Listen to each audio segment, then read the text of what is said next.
Hello, Rusty. Welcome in, man. How you doing? Howdy doody. What's the time? It is 6. Oh my God, 7:08. There's more lights on around me than I remember there being. What's going on?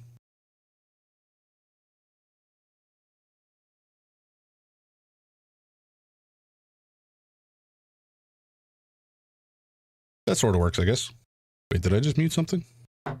I did. I did not mean to mute that. All right. What in the hell was that? Whoa, a subscriber, Rusty, buddy. That was super unnecessary, but I appreciate it. Thank you. My alerts are perhaps a little screwed right now, so we'll see how they work. Finally threw money at me. That is very, very sweet of you. Completely unnecessary, of course. But I suppose now that I am being subjected to ads, because apparently the channel's big enough for it, you'll be able to dodge them now, so that's fun. Anyway, yeah, there's some changes have come to the channel. There's some interesting new options, shall we say. So I mean, options. I have to run ads periodically, or else there will be ads when people join the stream, which is always kind of crap. That's one thing that we're gonna have to deal with. There's also some channel points.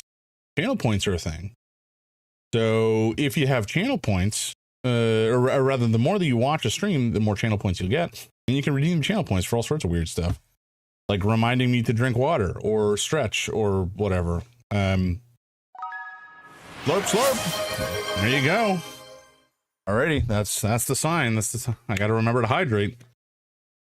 I see this is the giant ass water bottle. Boring? What do you mean boring? Those alerts are scary. Are they too loud? If they're too loud, let me know. I'll turn them down. But yes, they are a little scary. I also, the vast majority of them have nothing interesting associated with them in terms of the actual like displayed alert at this point. I will fix them. I've just added a couple like just before stream, essentially. Boring were the punishments. Wow. Somebody's thirsty for violence, apparently. Lady Gray, welcome in. Flo! Hey, buddy. Welcome in, man. How you doing? Flo! We're going to give you a shout out because I worry about forgetting. How you doing?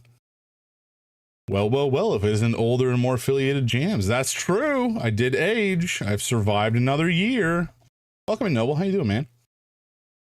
Glad to see you. Much love as always. All good.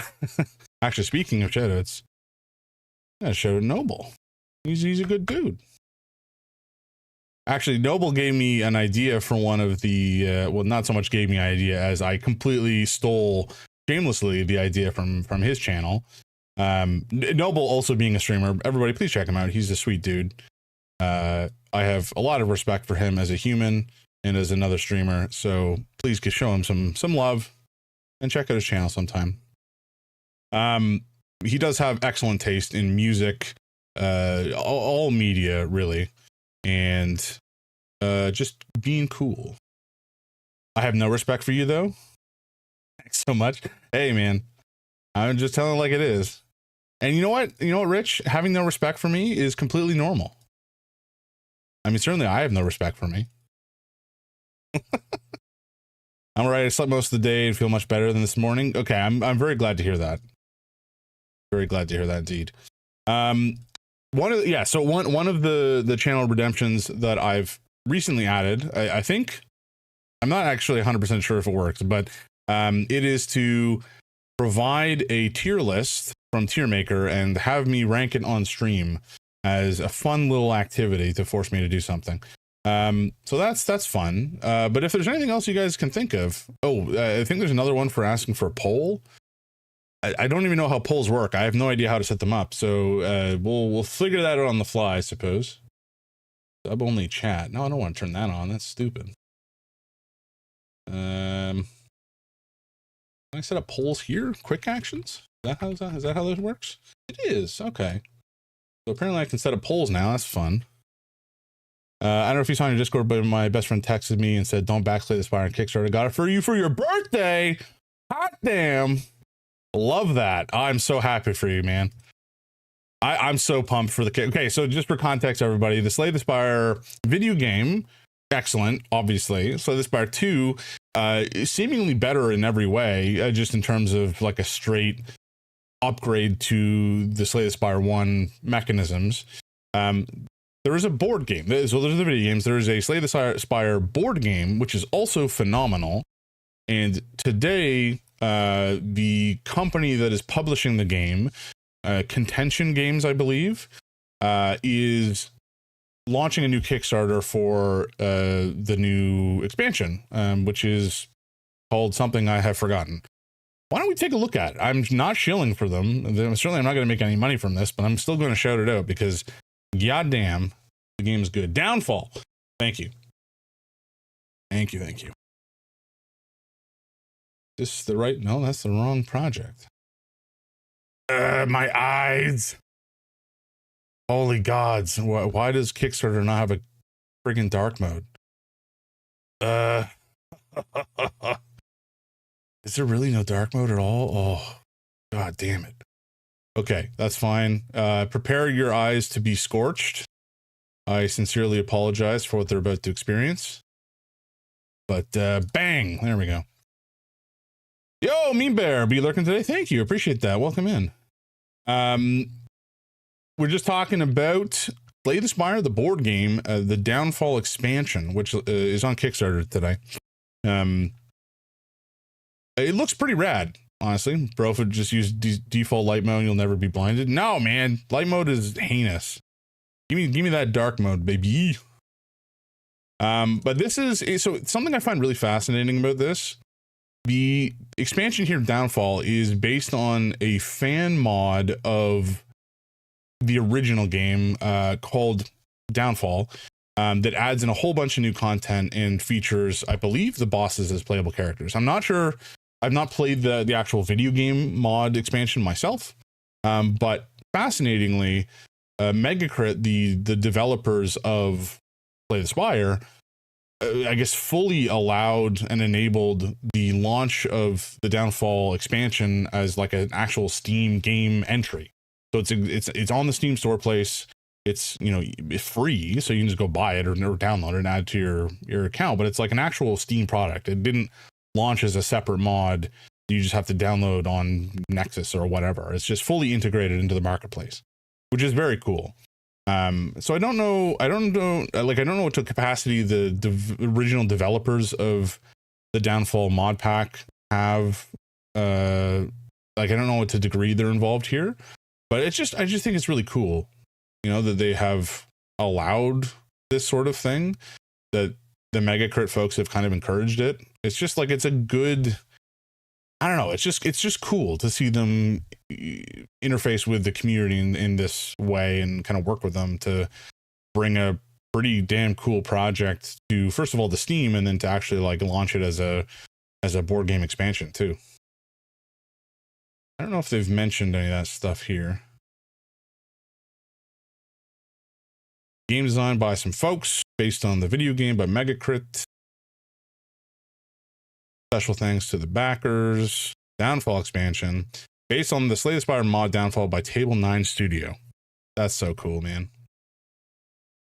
And folks who actually like worked on the art for the game, for the mod, are included here in the credits as well. See, this is how you work with your community and produce like something really cool. I think this is super admirable. It doesn't happen that frequently, but it worked out here. Anyway, I don't think I have anything else that I really wanted to show off today that I can think of. I guess there's just the channel points for now. There will be some more stuff coming up over the course of the week.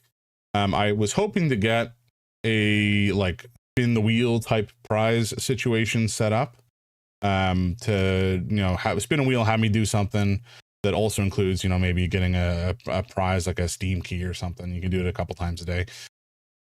Another streamer who I was actually just watching earlier, Evac, has a similar thing set up on his channel, which is very cool, and I stole the idea from him. I'm hoping that when Spar 2 1.0s, we get another board game expansion with the new bosses and Necro and Regent. That would be amazing. That would be very good. Wait, shit, you have a sword in this channel? Did I never tell you that? I mean, I definitely gave you mod powers. Maybe to my detriment. I guess we'll find out. But yes, you've had it for ages, man. I think I modded you the first time you joined. Surprise weapon, exactly. Like a what's it called? Battle song? Like a butterfly knife. Usually leads to somebody cutting off their own fingers when they're playing around with it. Or I guess a switchblade. That's cool too. What was I watching the other day? I was watching something where somebody had like it was basically a switchblade, but goddamn enormous. It was some meme video. I'm not going to remember it offhand. And thus, this is not a very interesting story. I mod for a few much larger streamers, so I usually hang in friends' streams as a vacation. All right, if you want me to drop the mod, I'm totally willing to do that. Yeah, I'll do it right now, just for fun. Where are you? Boom! You're no longer a mod. Boom! Now you're a VIP. Sucker. Freedom. Well, I'm glad you enjoy your newly unshackled being in our chat. Oh man, my dad and I got so good with butterfly knives, I bet I could still cook with it. It's one of those things that I saw like once in I don't know if it was a TV show or a movie or whatever, and I thought it was the coolest thing. And I looked into it and realized they are, first of all, illegal, at least in Canada, and also people often maim themselves with them. So that's fun. I think it's possible. You can probably buy one that's like fully blunted and just not have to worry about it. But you know, where's the fun in that? Very illegal here too. I remember when I was a kid, this must have been when I was like 10. I had a pocket knife that I think I got from my grandfather or something like that. And I remember going to the local park with it. This was on the weekend, so it's not like, sorry, not park, the school ground. There was a school like right nearby where I went myself. And this was the weekend, and I went and I, busted out my little pocket knife, and I was like around carving on a tree like a little dipshit. And you know what? Maybe not the smartest thing to do as a child, but of course I was a child and therefore stupid. So it's kind of understandable. Jam's about to admit to tons of felony. To a felony, gotcha. Well, I mean, is it technically a felony to maim a tree? Don't answer that. Don't Google it either. I don't want to know. But yeah, I was just like carving on a tree, and some woman comes over who was, I think, there with her kids or something, was basically just a mother, and wanted to know if I had a switchblade, because apparently she was like a cop and was just going off on me for having a knife, which on the one hand, like, is like, I mean, I guess fair if you're worried about the child injuring themselves with a knife, like if they're quite small. But I don't think it was that small. Like, I think a kid having a pocket knife, at least in the 90s, was really not that big of a deal, or shouldn't have been that big of a deal. Certainly in the 50s, nobody would blink an eye. But I just have this distinct memory of her freaking out on me and saying she was a cop and like she could have me arrested, or she could arrest me herself because I had a switchblade. And it's not a switchblade; it's like a little pen knife, like 2 inches long. And to this day, I think about it. I'm like, was she really a cop, or was she just like a Karen freaking out? I think it's equal odds, honestly. Bring it, lady. Yeah, well, you know what? I mean, I probably would go off on a random lady for trying to talk me down with a knife, but you know what? It's fine. It's fine. We didn't get to that point. I also remember going to a summer camp where I think I was going to summer camp to go on a canoe trip. And so we were allowed to like bring, maybe, I don't actually know if we were allowed to bring, but I did bring like a knife for going on the canoe trip. And, cutting kindling or whatever. Oh, I never noticed your automaton? Hell yeah. I got the deluxe Kirby edition. I'm very bad with it. I got it for two reasons. One, I've wanted it for a long time and then watched a Game Grumps video where they were playing around with like toy musical instruments. And this was, they just happened to have one at the time. I was like, oh, you know what? That reminds me. I want to buy one. And then I did because I'm an adult and get paid to work and also have very little impulse control. But the other reason I bought it is so that I could harass my wife, which is it's super good at, I gotta say. It like just meets all the criteria. I have the deluxe standard version, can play the Mario NES theme and Come Sail Away by Styx, and that's it. Yeah, I do want to practice with it. One of the things I had kind of justified it to myself to buy with was the thought that I could make a channel redemption for like playing a song on it on stream, and probably doing so very poorly, but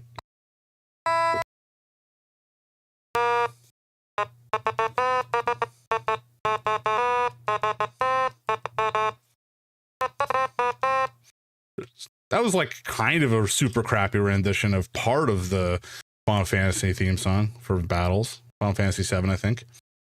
Mrs. Jam seething in the other room right now. She is, well, she was watching earlier. Hopefully she's not still watching, but I'm sure she can probably hear me from upstairs. So yeah, I'll get talking to later.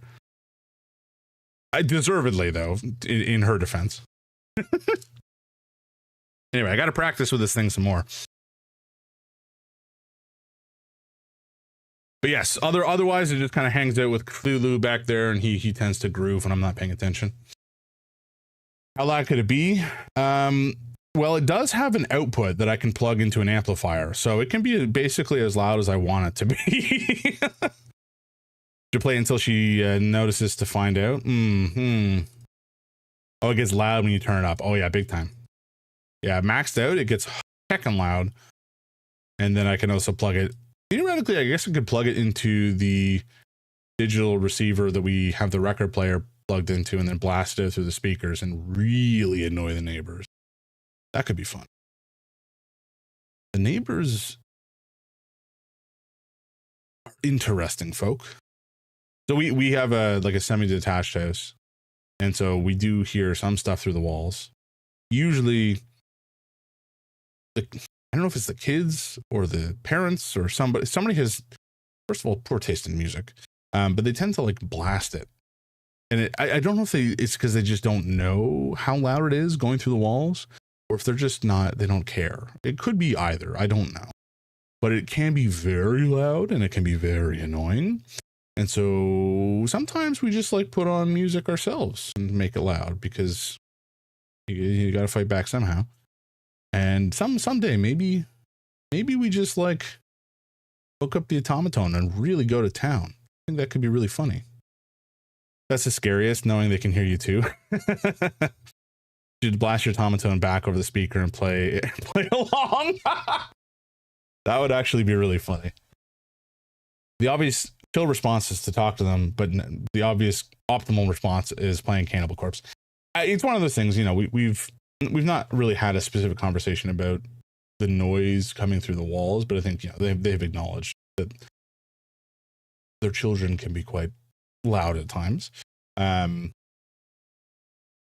It's, I don't know, it's just one of those things you kind of have to just live with it to a degree, because the fact is the barrier between the houses is thinner than maybe is ideal, and we don't have a great way of soundproof. So it's just kind of like noise will be made, you'll hear it, and that's just kind of how it'll work.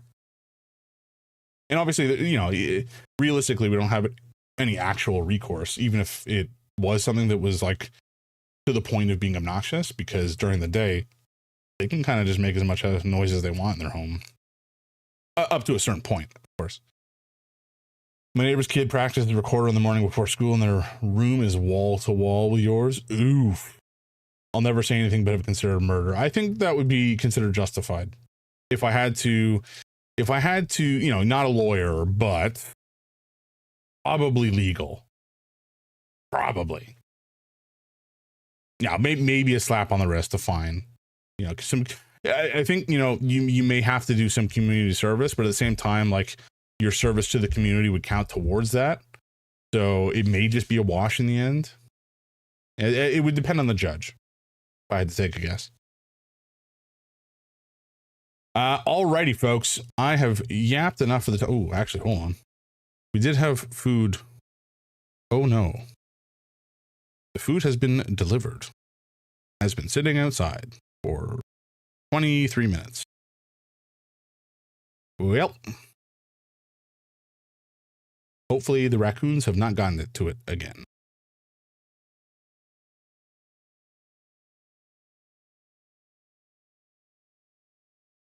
Okay. I have sent a message. Hopefully it will be observed and the food will be obtained. Anyway, back to the chat. I'll never say anything, but I read that already. I think we should stop giving children recorders as the garbage instrument. Let them play guitars or something. I think comparatively speaking, I agree. One instrument is terrible compared to the other. I think it's a factor of cost. They're just like heckin' cheap. And so schools can buy a shite load of them and dole them out like candy. You know what? Forget the recorder. Let's just go with slide whistles. Just because at least they can be funny, right? Recorders do cost like 12 cents to make. just about, right? Like a poured mold and you're done. Or better yet, just like get the kids to make like a reed whistle or something. The learning experience, you know. I speaking of learning experiences, not quite the same thing as a reed whistle, but I remember when I was a kid. So my grandparents lived out in a small town in not northern Toronto by any stretch, or northern Ontario by any stretch of the imagination, but like outside of the city in the country, called Hawksville, which is near Elmira. It's basically like a Mennonite or Amish town. It's a Mennonite town, but for context, if you don't know what a Mennonite is, it's kind of like an Amish. It's what sucks. See, but they do not spark joy. You will never get children to want to play music by giving them recorders. I see. Yeah, that's fair. You can get children to want to play or to make noise though, and that is something that is also not something we want to encourage necessarily. Oh, the town. Okay, I see. Yeah, it's a small little nowheresville town, mostly populated by older folks and Mennonites. It certainly doesn't have a lot going for it in terms of like interesting culture. It's just kind of a country town. There was a general store that had candy that my grandpa took us to, which was nice. But you know, what I remember is when my grandparents lived there and we were quite young, my brother and I, my dad taught us how to make a corncob pipe as a fun little activity.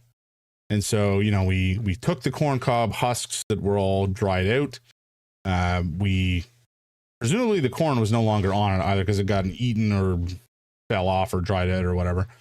And, you know, we carved it down, cut it to like a, you know, 1.5 inches tall, maybe a segment of the cob, and bored out the middle, poked a hole in the side, and then, you know, poked a little reed or whatever straw thing in through the side of it, and there you go, you have your pipe.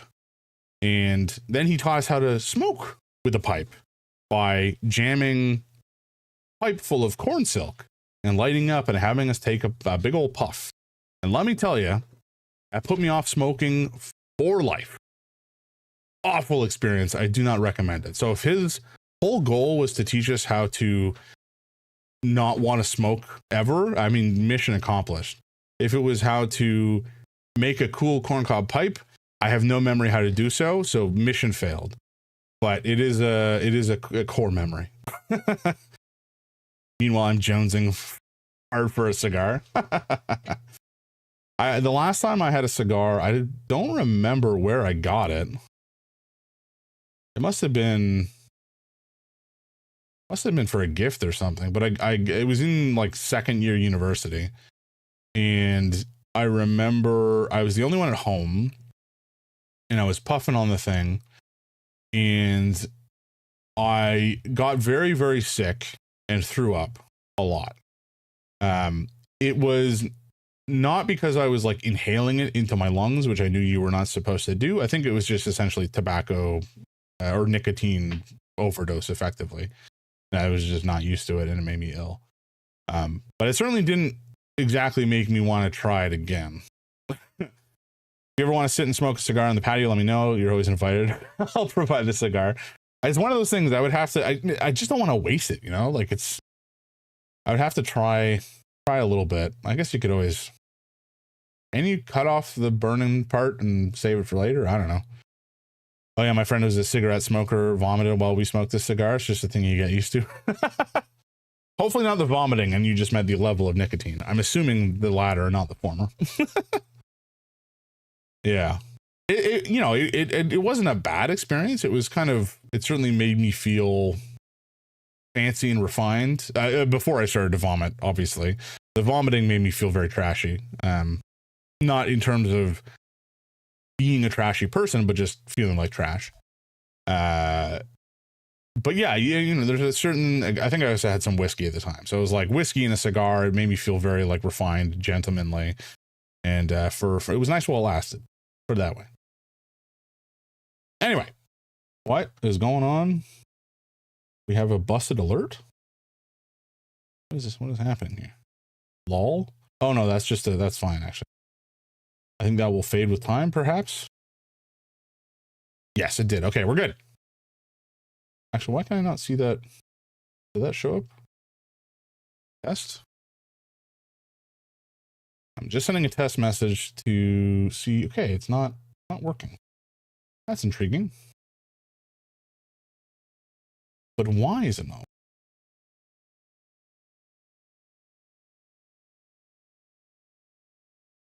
Oh, it's because it's below the webcam. I see. The webcam being literally on top of everything would be the problem. Very good. Let's move. I'm just going to turn off the multi-alert for now so y'all can't see that. Multi-alert and stay.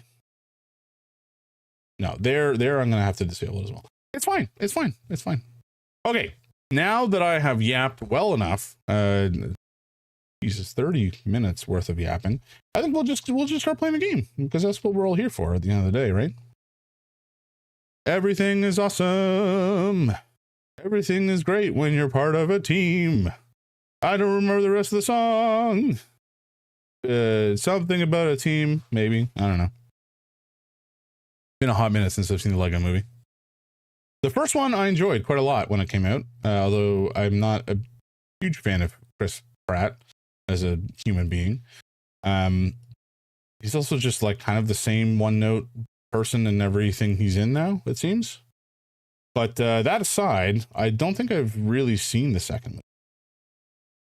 I do have a tier list in mind, but I'm not there yet. 80 points. What did I don't even remember what I set the reward to, honestly. How do I actually, where is it? So many menus, and I'm so unused to them. Viewer rewards, there we go. Power up points and channel points. Wow. I was actually just speaking to my wife earlier today about the whatchamacall, an icon for the points for the eldritch ingredients. Chris Pratt plays two roles, Andy and Chris Pratt. That's true. I mean, in the first Guardians of the Galaxy movie, he was playing Star-Lord, and then it kind of feels like Star-Lord merged into every other role that he's done since, if you know what I mean. 420. Nice. All right, let's get this party started. Although I think in like 20 minutes or so, we will have more ads. So I just have to like be aware that that's going to happen because I'm so unused to it, and I have to remember that's how this whole scheme works, you know. So we'll get there when we get there. But I shall not play the game while the ad go. If it's a multiplayer game and I can't pause, that's another story. But we don't do that very frequently, so I'm not too worried about it. All right, gaming. I should launch the game as well. I'm gonna lurk for spoilers and look at the Shadow Dark stuff. Hell yeah, and yeah, absolutely not a problem. Have a good time, enjoy. I would super love to hear more about Shadow Dark at some point. It sounds rad as hell. Alrighty. Ebb, where are you hiding, sir? There you are. I guess Ebb is not the name of the cleric. His name is like Ragan something or other. I would love to talk your ear off about it. Hell yeah. We will we will chat. Alrighty. His name is the Cleric. He is the Cleric. Boom. Game. Game? Game. There we go. Nice. What? Okay, session notes. You've arrived in Tolstad by waking up in a morgue. You've picked up a goblin sidekick and now, well, you need to focus on the actual job, the tea shop that blew up. First of all, you still need to get inside. The entrance is in the middle of the big open outside area. If you find yourself stuck, there probably should be some other ways of getting inside. Beyond that, you've also got the owner to track down. From what you've heard about this guy, he could have already left the city, though maybe if you're lucky, you can catch him before he hops on the next ship down on Water Lane. But nothing so far has given you any decisive evidence. Everything about this stinks. From Chris. I think you dig the art for sure. Give me your love for Eldritch things. I'll post the cover. Oh, hell yeah. I mean, you know me well. Level up? What? Oh, this is just the loading screen. Very good. Every other level, you also gain 1 additional charge of Channel Divinity. I didn't even know we had Channel Divinity. Whoa, what? How do we channel Divinity? Maybe we haven't got there yet. I don't know. Also, where in God's name are we? Oh, yeah. Okay, so we just spoke to, what's her face here? And did we try to steal anything from you? I think we didn't have anything that looked like it was doable. Oh yeah, and we also talked to a little lad, a little ant who we have, I think, taken into our inventory for some reason. Yeah, this guy, the cranium ant. -2 strength. That's not good. Those sonic presence does cause your muscles to atrophy for some strange reason. Hold on. Is that active while he's like in my inventory or just when I equip him? I'm assuming just when I equip him. Yeah. Oh God. -3. That's, oh, it's because the feather gives me +1. Okay. Right. Yo. So the ant crawls around your hand. You need to head down to the undercoast path. That's where you'll be able to drop me off. I did try to crush him as like my first possible reaction, but he survived. Aren't you afraid of getting, crushed? You're so tiny? My telekinesis isn't too powerful going solo, but it's enough to keep myself defended from boats and any crevices I might fall into. 1 is a good name. It is a function, but don't get used to it. You don't have a name in your hive? No need. We're all 1 in there. Creepy. Must be nice to be part of something larger. Only nice to be part of a hive if you're the queen or king. What are you voting in the election? Election? Oh, I've heard about that. It sounds like your kind's way of trying to emulate our hive-mindedness. Everyone's getting to voice their opinions, leading to a unified direction. Being in a hive mind certainly makes the whole process a lot easier. Sure it does. Though I imagine it's a bit different if you actually get to have an individual mind on things. Think about it yourself, by yourself, with yourself. What do you know about the tea shop? Yes, good. The ant might have picked up something interesting about the explosion. Explosion? Oh, so that's what it was the other day. Whole cavern shook. Crazy stuff. The ant must know something you don't. Ask him harder. Whoa, relax. There was some stuff happening after the shaking, I'll admit. A human in yellow clothing went past the roots. He did something esoteric to the hairy brute to get in. I assumed he'd come back screaming from the south tunnels, but never saw him again. That's all? That's it. Alrighty. That's all for now. Beware of monsters. So we can go over here and find something. Whatever it is. A Divine Era mural. Southern Caverns, the city below the city. A tall stone mural stands before you. 3 serpentine figures carved and painted into the surface, each coiled and intertwined with the others. Colors are faint, but still there. Greens, reds, yellows. Examine the serpents. 3 distinct figures. We can count, that's rare. Or not rare, surprising. The top serpent has sharp teeth, predatory. The middle one appears more serpentine, elegant. The bottom one has unusual marking. What's the meaning behind the mural? Basic religious art, nothing interesting. This was a sacred image. Further down this path, there should be an actual temple. Find it. Learn more about these noble creatures. What do you make of this wonderful artwork? The freaky serpent picture? There's a ton of these all over the place. Yeah, you've either got snail memorabilia or these lion-style pieces. Nothing else? I'd say 90%. From what I learned in school, it was snails first, then lion, then trolls, then humans. Troll, a monster native to Ascan. They exist in broad categories from small and mostly harmless green trolls to mutated volatile curse trolls. They vary in intelligence, strength, and organizational abilities, but they are a core enemy of the Earth folk. It was Earth who destroyed the Rising Kingdom during the late Arcane era. He smirks. Then goblins, of course. Don't you dare stage a coup. You can't stop me. Do what you do. Then let's keep moving. The southern tunnels are always filled with scary shit. Touch the carving. The stone is smooth, cool. Alright. Well, nothing too interesting, I suppose. Beware the crunch. What? Cave paintings? Please don't step on the literal human skulls. No promises. Reminds me of the catacombs in Paris. Strange paintings cover the cave walls, painted in faded pigments, red and white against the dark stone. You step closer to inspect them. Crude stick figures with circular heads, arms spread wide. Count the figures. You scan across the walls, 3 distinct figures, each a unique design. These look human. They do. 2 arms, 2 legs, round head. Style is too simple to determine species. Nell, your people ever make art like this? Goblins? We weren't even on this continent when these were made. My guess would be pre-fade, maybe? Alright, let's take a look. And we've beefed it. These are old. But that's just a guess.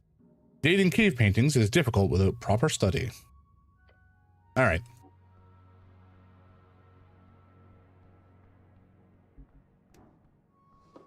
Bone dust. Okay. Sure.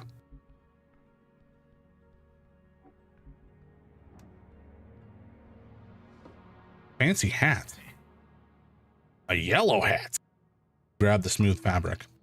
Yeah, this is like 1,000 crowns worth of esoteric cloth. Whoever dropped this is either rich as shit or had to run from something real dangerous. Your companion looks around, a bead of sweat rolling down his brow. Frank must have gone through here. Keep an open eye. Fancy hat is ours now. Delightful. Well, we have a corpse. A headless corpse, looking like some kind of rogue. We found an esoteric lockpick. Ooh. That's fancy. The dungeon continues far into the west part of Tolstad. I don't think we can go through here at the moment, so we'll just ignore it. A sinking feeling appears. Your gut. It sees death. Whoa, oh, hello. Noble redeemed fears for tears. Okay, hell yeah. Your automod eats links. Oh, I still see the link there. I'll have to figure out how to fix that for this specific redeem. But yeah, it looks like it. I do see it in the redemption though. All right, folks, here we go. We're switching over to, we're putting a little pause on our whole, oh, oops. The goblin jolts to the side. Relax for a sec now. This is fun. Oh, on my end, it's, oh, I see. Yeah, it's probably in the actual Twitch chat. It shows up as just the asterisks, but I can see it in the stream. I use streamer bot, so it shows up in the streamer bot integrated chat. Hell yeah. Okay, there we go. Gotcha. Slay the Spire, 2 elites and bosses. Hell yeah. Okay. From doomed to I forgot what it do.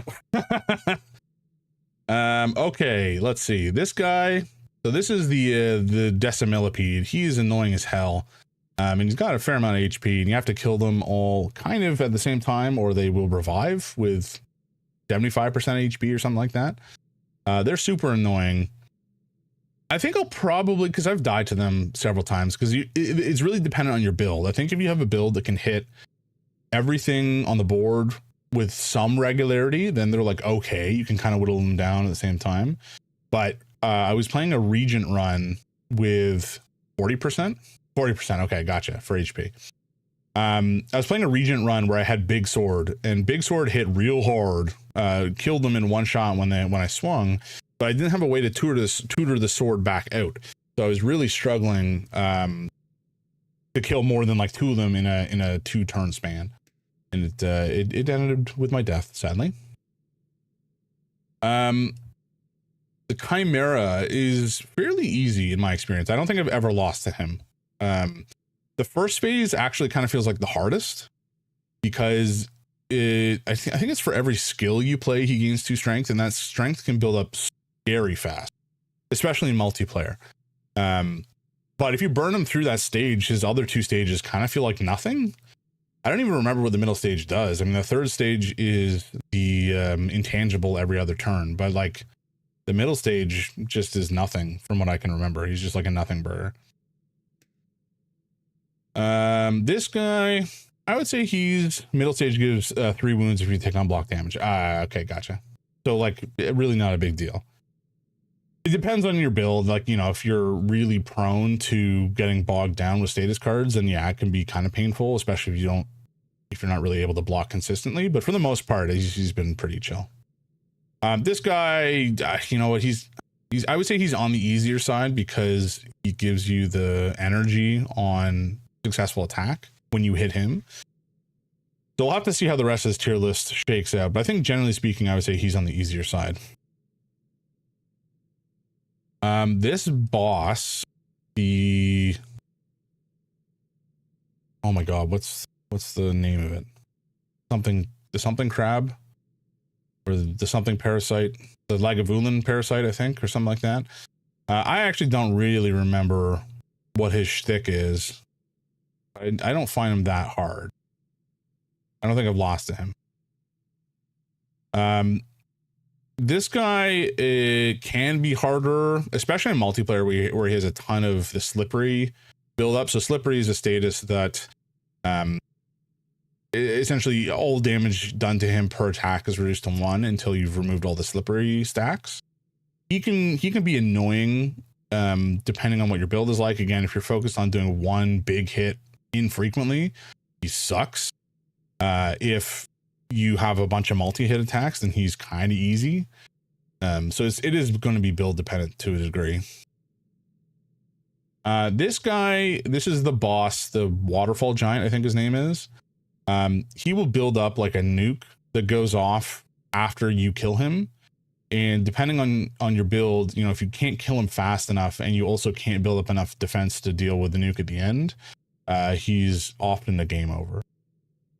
So I think for the way I play, generally speaking, he's not hard necessarily. I think he's still probably average, but you know, we'll put him hard compared to the rest of these. This guy, I actually don't know what he does. I do feel like he is harder than, you know, compared to some of the other elites, but I really don't know what his shtick is other than he just hits hard. I'm sure he does something, some status effect, but I could not tell you what it is. Bird. Okay. Birdonis. He's fairly easy. He's just kind of a bird. He hits you for some damage. It's fine. I don't really think he's a big deal. Knowledge Demon, I would say, is probably, I don't know, he's kind of like average to hard. I don't think he's necessarily that hard, but again, this can be dependent on your build and how it's able to handle taking damage and blocking. He's just kind of a bird. I mean, I calls it like I sees it, right? He's just a bird. He's just a guy. He's just a guy, and he kicks you and he pecks you and then he dies. I don't think I've ever wiped him, but I've definitely wiped to Decimillipede. I think, like, as compared to most of these guys, he's just like a nothing burger. Crab, I feel like Crab is fairly standard. I don't think he's necessarily easy, but he's not terribly hard either. I don't think I've ever lost to, no, that's not true. I lost to Crab once in multiplayer. But generally speaking, you know, he's got one claw that hits real hard and is a rocket. He's got another claw that is annoying. Yeah, exactly. Crab is just annoying, but not hard per se, precisely. This guy, okay, so the terror eel, I think depending on when you face him, like an early terror eel in Act 1 is like is a game ender, potentially a run ender.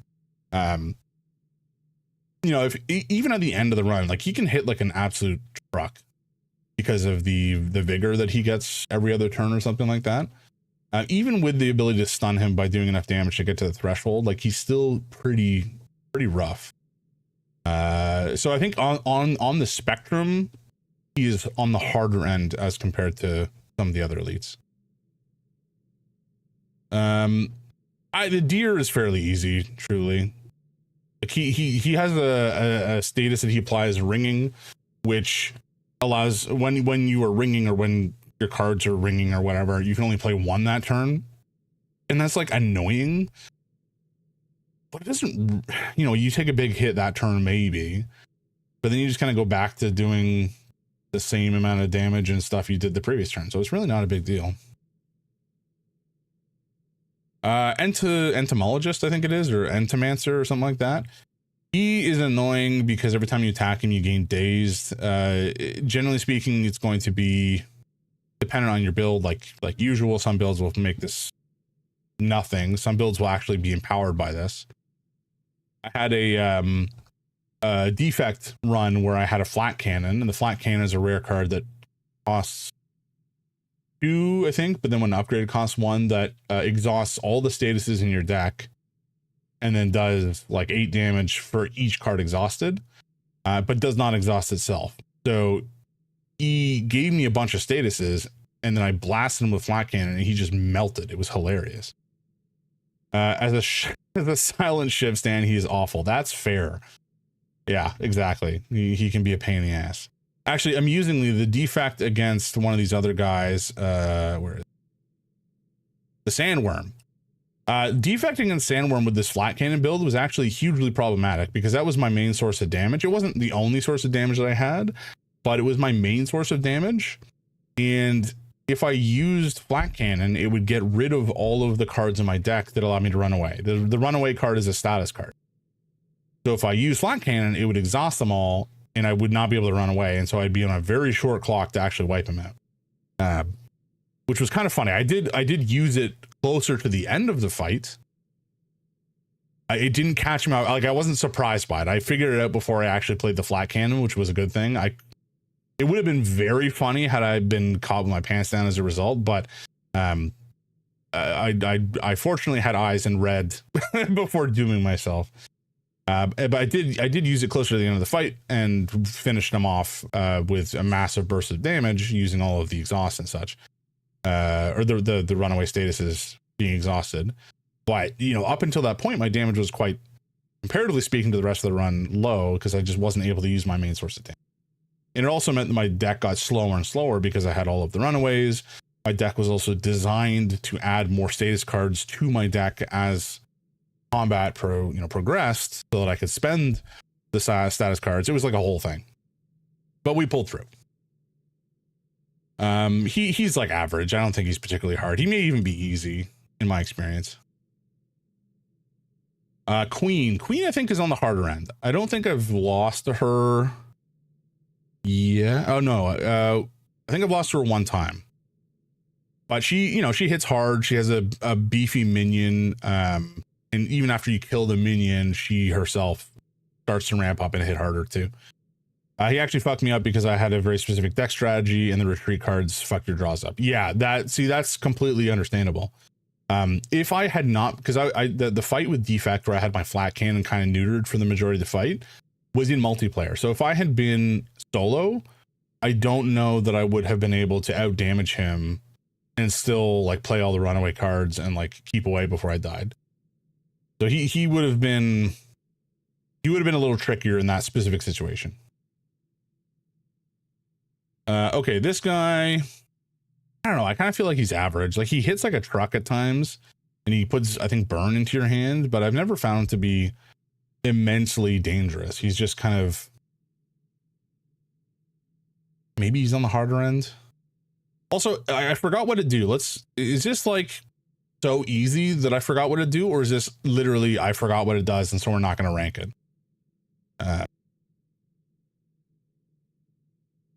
I feel like I'm going to remember what they all do. So let's maybe make this turbo easy.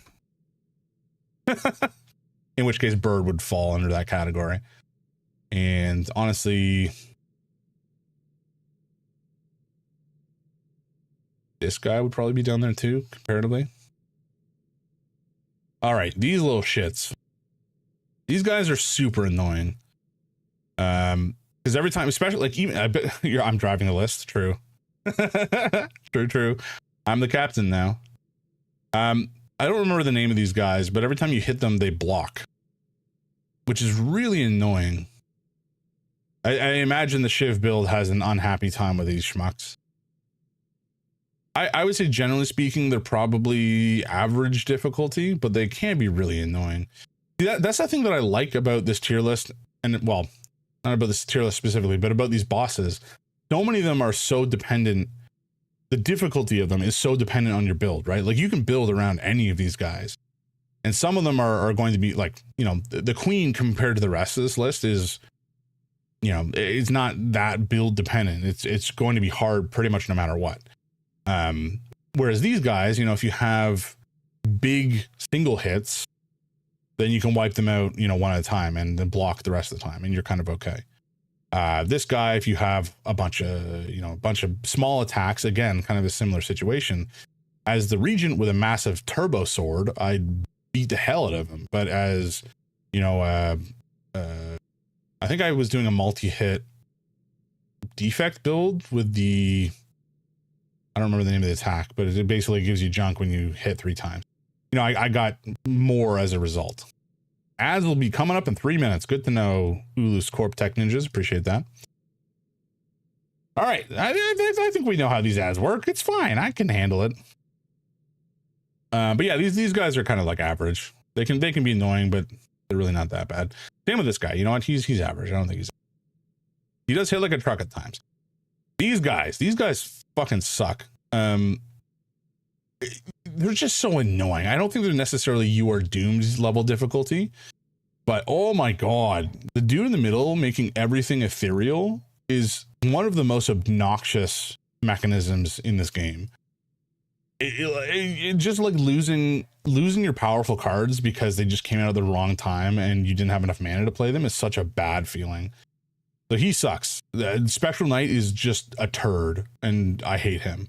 Magi Knight also kind of sucks and can also ruin your deck if some of the cards only work in your deck because they've been upgraded to, like, you know, remove exhaust or something like that. But he's nowhere near as obnoxious as Spectral Knight. Spectral Knight can like fuck your whole game plan. I'm tempted to put him. He's not. I don't think they're hard enough to be classified as You Are Doomed, but he's up there. We'll see how this shakes out. The door maker, or whatever his name is, the door opener, the doorbell. He is of the bosses I've faced so far, I think he's the hardest. I haven't played against the rebalanced or reworked beta doormaker, but he apparently is. Doormaker is easier boss in the game. I guess it depends on your build. I think especially in the beta, he like plays or removes every 10th card you play from the game, which can really fuck your deck, but that's not in any branch that I've played so far. In my experience, I've one to him about 50% of the time. I think in multiplayer, he may be harder just because of the way that he scales. But maybe, I don't know. In my experience, he's harder. This guy, I don't know. He's like, the more cards you play, the more damage you do to him. He's not that hard. I think we've killed him in like 2 turns before on a multiplayer run where we just stacked up a bunch of free cards and then did a massive shitload of damage with one of our big damage cards. It feels good. I don't think he's that hard. I might even put him into easy. This guy, again, depending on your build, can really ruin a run. Having your damage limited to 20 damage a round can be really, really annoying, especially if you only have a couple cards in your deck that can really do. Sorry, other way around. If you only have all your damage basically on one card and you can only play it so frequently, this guy can ruin your day because you can only use it so frequently and he blocks the vast majority of it. Like I was doing, you know, maybe a 200 damage hit with a Sovereign Blade and he was like, okay, whatever. It was obnoxious. Ads are starting, folks, but just stick around. We're not going to go anywhere, and I'll go over the tier list at the end real quick if any of you guys have any questions. Okay, this guy seems pretty easy. He has 2 minions that he comes in with. You can kill them both. He won't respawn them that I know of. I've never seen him respawn them. I don't think he respawns them. Anyway, he seems fairly straightforward. He weakens you. He's like a basic Act 1 boss. He's not too hard. This guy is obnoxious as hell. I don't think he's necessarily like super hard. He's just annoying. Okay, you know what? We're gonna put him up. Maybe we'll put the queen up.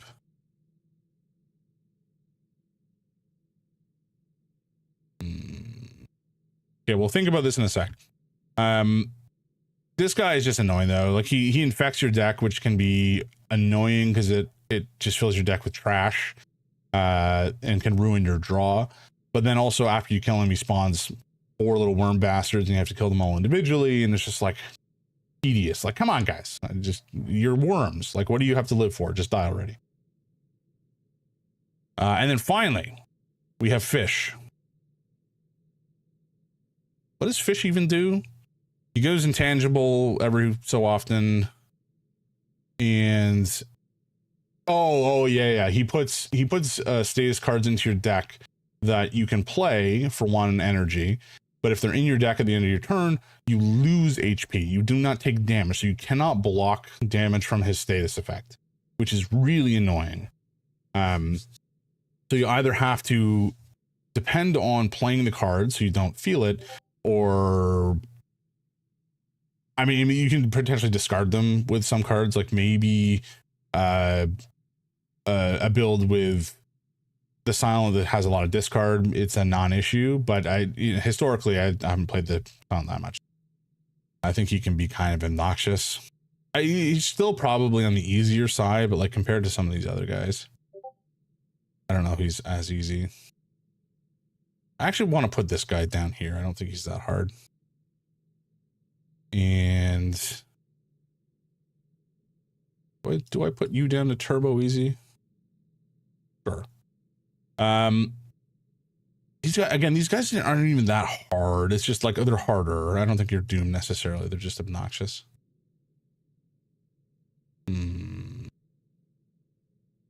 I hate Wormy Boy. Yeah, Wormy Boy is annoying. He's just annoying. He's gross.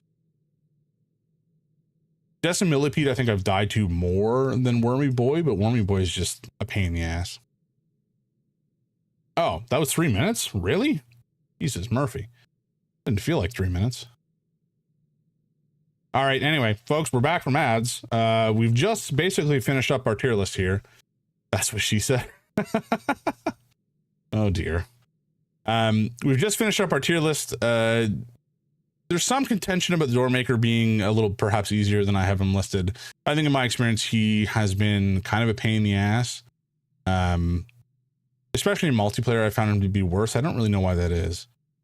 The Queen is just, I think, the hardest Act 3 boss in my experience. She hits the hardest. I've never died to Doormaker. Gotcha. Who is the other Act 3 boss? Oh, Chimera. Chimera, I've never died to. Chimera is like free for me. Doormaker, Queen Experiment. Can you imagine all three of these guys in one fight? That would be like Spectral Knight, Doormaker, and Queen. I think it would just be game over. Apparently in Ascension 10, in Act 3, you face 2 bosses. Like, I think in the same fight, which sounds insane. I have no idea how you would even deal with that. I do agree that Queen, excuse me, Queen is, I think, harder than the Doormaker.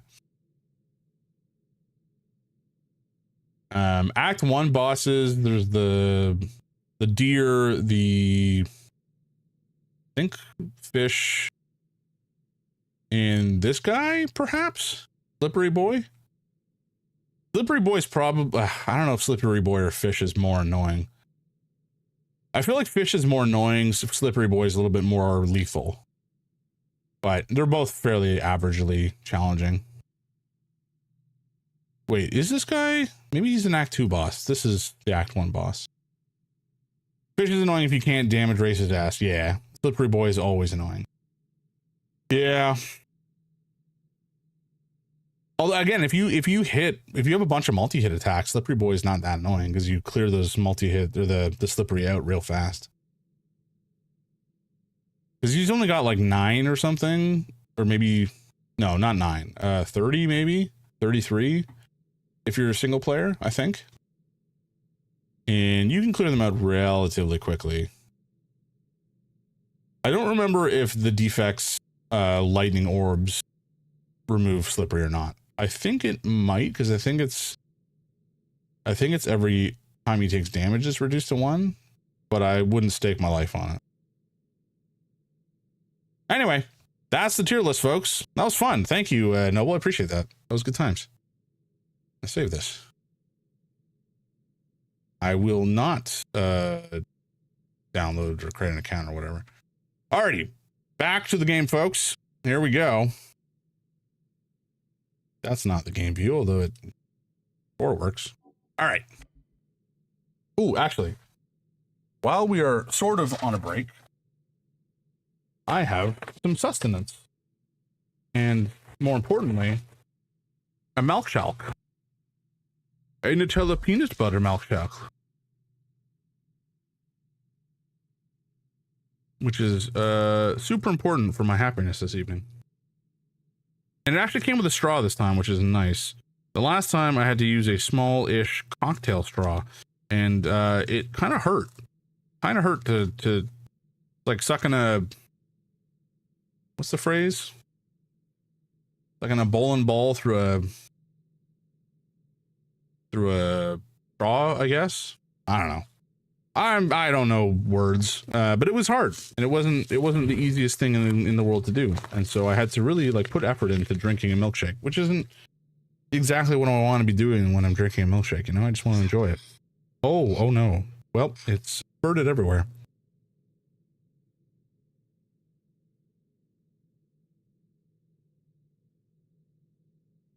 Oh, that's a good milkshake. Yeah, damn, that's a good milkshake. It's so thick. I love blush. Okay, we're back into it. Noble, if you got to scamper again for avoiding spoilers, then by all means do so. The goblin jolts to the side. Cleric, there's... Huh? You... Oh? My god. I'm gonna turn you down and slay a spire with Yorn. Hell yeah. Say hi for me. And have a good time. I look forward to the debrief. I want to hear about your build.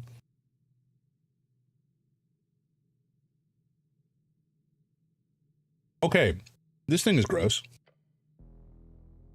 Oh no. Roll initiative. Hell yeah. This could be worse.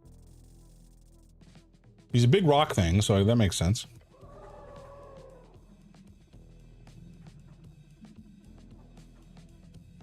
A roper. Interesting. For some reason, I thought ropers were IP of Wizards of the Coast. Perhaps not. How did I not notice that thing? It was hidden perfectly. An ambush. The goblin attempts to spring into action, but he's just too late. A monster? Punch it. Once you get control of your muscles again, that is. Is there really nothing I can do here? Pray. Huh? Be surprised. Okay. Walking around the shadows of the cavern comes a long tendril. It flies towards you like a ballista. I almost said a ballerina. Like a ballista firing a long, fleshy snake. In an instant, it's wrapped around, your everything. Oh no. Damn it. It tightens its grip and flails you around. Your ankle is crushed. You breathe through the pain. Scream and wriggle. But then the tentacle pulls back, dragging you, flinging you against rock and rock. Grab something, don't let it. The roper has you, its tendril fastened like a locked jaw around your entire leg, as it attempts to pull you towards its maw. Dragging you in like a fisherman with a thick catch on its hook. Now's not the time for a simile. You're prey, but you will break its stomach once consumed. Shit. Your companion rushes into action, taking out a sling. Try to grab something. Grab? Grab what? The ground, I don't know. He takes a swing and fires off a bullet in its direction, striking right at the center of its mass. But the bullet just bounces off, and it lets out a horrendous hiss. Balls! No way, you're not getting anywhere near that maw. Slither like your life depended on it, because it does. You're feeling sick. Break. Free. I mean, sure, that's gonna be easy enough. Well, I was wrong.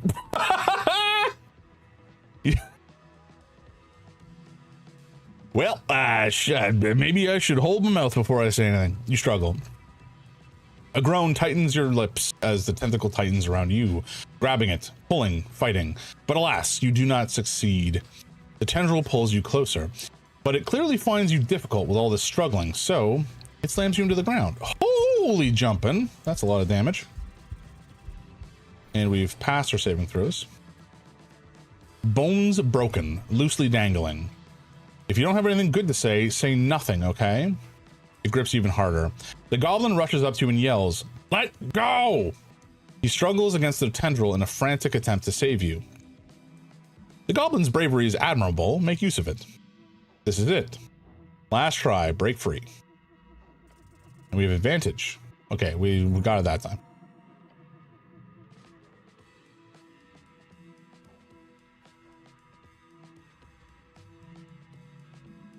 With a deep animalistic groan, you push yourself to the limit.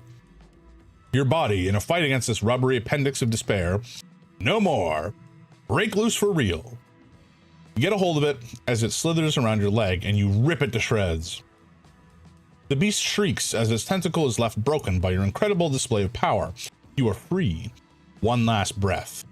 The beast lunges forward, way farther than you expected. Its maw brushes up against you and bites down. Let's get esoteric. Hell yeah. Welcome in, Adam. How you doing, man? We're dead.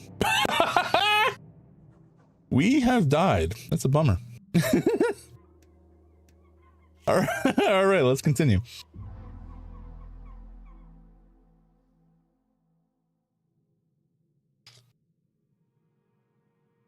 More alive than our cleric, apparently. Yes, sir.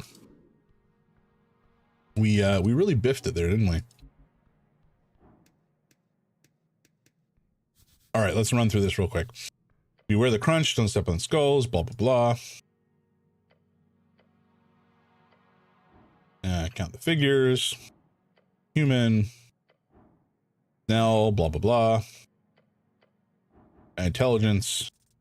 We biff it again, which is fine. They're old. Okay.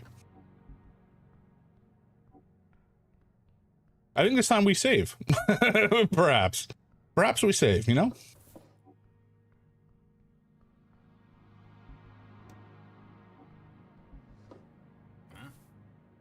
A yellow hat? You can grab a smooth fabric. Yeah, this is like 1,000 crowns worth of esoteric cloth. Whoever dropped this is either rich as shit or had to run from something real dangerous. Companion looks around, a bead of sweat rolling down his brow. Frank must have gone through here. Keep an open eye. All right. Now we can rifle with this guy. Snatch up his esoteric lockpick. Do a bit of reading. And now we can save. All right, let's try this again and see if it goes differently. Oh, okay. Okay. We have failed again. Very good.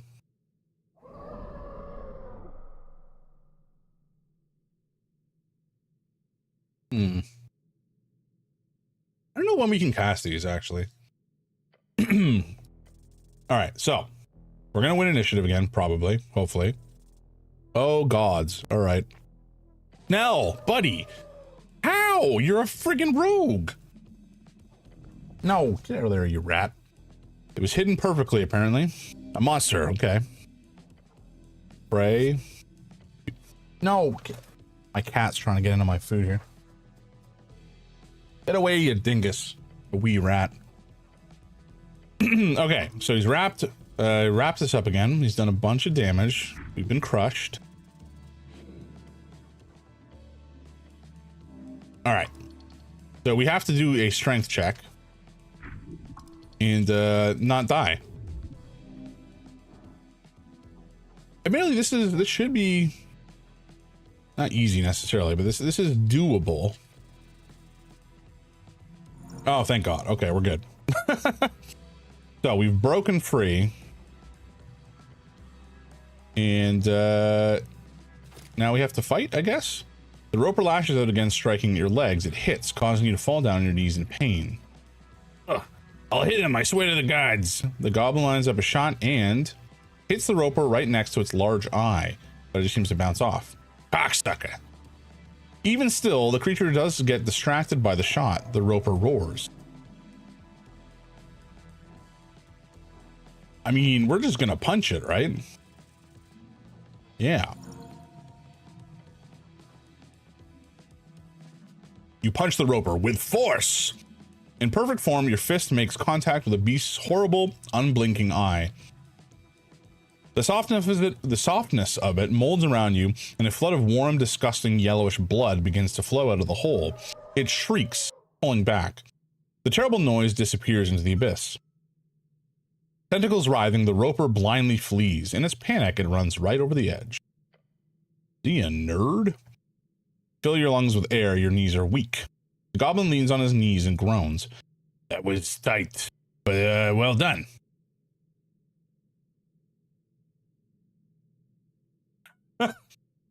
You too, great job, Snell.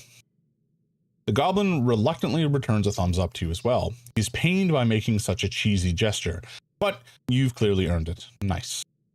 Let's see what's deeper in this cavern. Okay, that hurt. Let's maybe heal. Cool. Because we are the cleric, we also heal with strength, which is nice. I don't actually know what's back here. There doesn't appear to be anything thus far. Who put these barrels here? Indeed. How rude. Huh? Why open?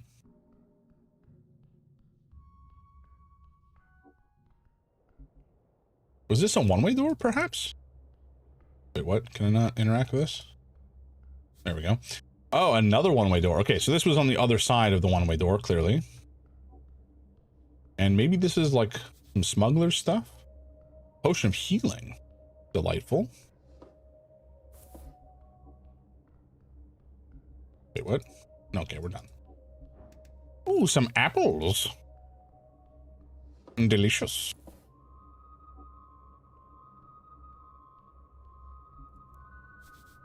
So much food. A grill and some crates? HWBT, okay. HWBT plus esoteric stove. At the end of the sewer path, you encounter a stove. Around it sit some crates and what looks like a ragged bedroll. This is a camp. Who camps in the sewers? The goblin looks around the dark, damp tunnel. I don't like this one bit. Feel the stove. It is not entirely cold. Recent, huh? Is it normal to camp in a place like this? No, Cleric. Norvik's sewers are notoriously dangerous. No sane person would rest here or survive. Around. Some rats scurrying around in the corners, nothing else. What are these crates? Leaning in, you see symbols hatched onto the corners of the wood. HWBT. The goblin inspects them as well. We've had shipments going missing in Water Lane in periods. Now I know where they end up. He taps the crate. Spices. He taps another. Potatoes. Yes, it's food crates. Food? Just food. Over time, it's been a lot. Yes, these crates hold food. Why food? Where would they get these crates from? Why food in the sewers? A foolish question. Obviously, the rats are eating it. Due to the esoteric nature of the city below, the sewer lane must have transformed them into ruthlessly intelligent criminals.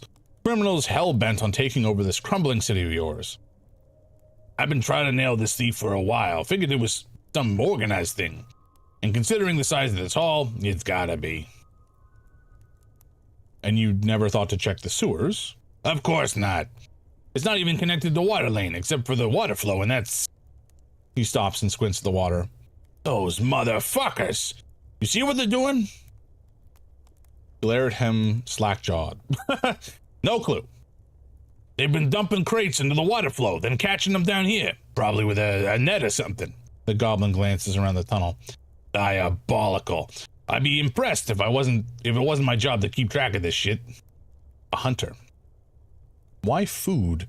You know, I've been asking myself that very question, and I could never quite figure it out. But look! The goblin shoves the loose lid of a crate, revealing an empty inside. Oh gods, they've got a mega monster down here. It's either that or... Hold on, a mega monster? Is that like an official classification? It is now. I don't think you have that authority. Of course you do. Of course I do. I'm the cleric. Right. Oh my god, there's there's a dude. Oops. I was wondering what the Constitution was saying, and now we know there is a lad. This is making me hungry. Really? You? Is it weird to eat food? Why are you surprised? Yes? No, it's just... I haven't seen you eat anything but apples, I think. I ate some mushrooms off the walls, too. Right, not a pretty sight. But look, I just assumed you weren't the type to get hungry. Of course I do. I'm normal. Yep, totally normal. The most normal. Top normie. Right behind. So what do you propose? Should we keep guard and see if they come back? Possibly. We could also go get backup. I know we're on the tea shop mission, but... Quest? What? What? The tea shop quest. Right. Anyway. This is kind of a big deal for the halfways. Lady Sageleaf will be happy to finally get this thorn cut down. We don't have time for that, Snell. What do you mean? You do random shit all the time. It's not random, it's called questing. But... He gives you a frustrated look. Why don't we call this a quest 2, eh? I love it. Great. Your very flesh. Your companion gasps for air as he glances back. Braid hungers. Braid, Rage of Asking. Turn around. The goblin is already on the move, his sling loaded, spinning, aiming. You see, Hunt? Come to Kraid. How good. What is that? You watch the hulking mass of flesh and wet scales rising from the shadows of the sewer. It towers over you, its gaping maw widened into what could be construed as a mocking smirk. Okay, I guess we're fighting. Holy jumping. I was not expecting to win. Earth bless your soul. Snell's sling creates an incredible sound echoing down the tunnel. He lets his stone fly in a powerful blast. The projectile hits the monster right on the neck, causing him to let out an angry growl. This is your dragon. You must stand tall as it consumes you. You are food. There's not much time. But if there's any chance to de-escalate, do it now. I mean, are we the type to de-escalate at the end of the day? We do. Okay, so we are paladin, or excuse me, we are the cleric. We have some amount of charisma. We're stupid as hell, but this could also be friend, you know? Right? Like, could be friend?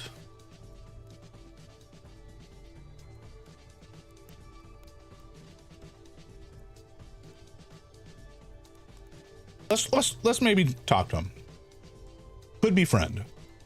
Stop! We've come to bargain. It stares at you with cold, blank eyes, yet it does not strike. The goblin hesitates. Inches away, the croc creature makes a deep growling sound. No hunt, no struggle. Rah! Fight, struggle like rabbits. He gives you a shove with his claws. The goblin sends a quick glance between the two of you. No, I don't want to. Gah! Right is bored. Dekiveth, Rich demands I say hi, loving the voices. Hello, welcome in. I'm glad that you love them. They are very silly, and I enjoy doing them. Raid is bored. You are cleric, no? The goblin takes a deep breath, then he hisses at you under his breath. Not push your luck. But yeah, welcome in. How you doing? Do I know you? If I don't, then hello, welcome in, and I'm glad to meet you. If I do know you from real life, I'm sorry I don't know your Twitch name. Oh, Neverborn was taken on Twitch. Okay, gotcha. Hello, welcome in. Sometimes it's just hard to tell, you know. So I gotta ask. Oh, what do you know? You cannot have my food. Okay, the cat is here, buddy. Do you want to say hello? You want to say hello to the fine people on the internet? Come here. Oh, there we go. There we go. Oh, he's a good boy. Give cat food. He has had plenty. he does not deserve the food, especially not the high quality food that is here. Little gremlin. Yeah, you stinky boy. Give more. It's funny, we were just talking earlier today, he's perhaps put on a little bit more weight than is good for him. So we're considering trying to feed him maybe slightly less. And I'm sure he will be very unhappy to learn of this development. Yeah. He's a good boy. This is Sulu, for y'all who don't know. He is super snuggly. He's like my teddy bear. He sleeps right beside me on my pillow every night. And I fall asleep with him. And he waits until I fall asleep to move over to hang out with my wife. I've had him he's like 10 this year, I think. It's crazy to me. It really does not feel like he should be that old, but he is. You may not have my dinner, buddy. That's mine. Hello, Harugel. How you doing today? How have things been? I feel like I've said hello in passing, but I think I haven't been that active in any of the chats recently, which is just the nature of my life right now. But yeah, how you doing? How's your night been? Hello. I am the cleric. Yes, get it right. The croco beast's tail whips around. Oh, slurp, slurp. Oh, thank you, actually. Does milkshake count as hydration? Probably not, right? I should drink some real water. That's probably the healthy thing. Thank you for the reminder, though.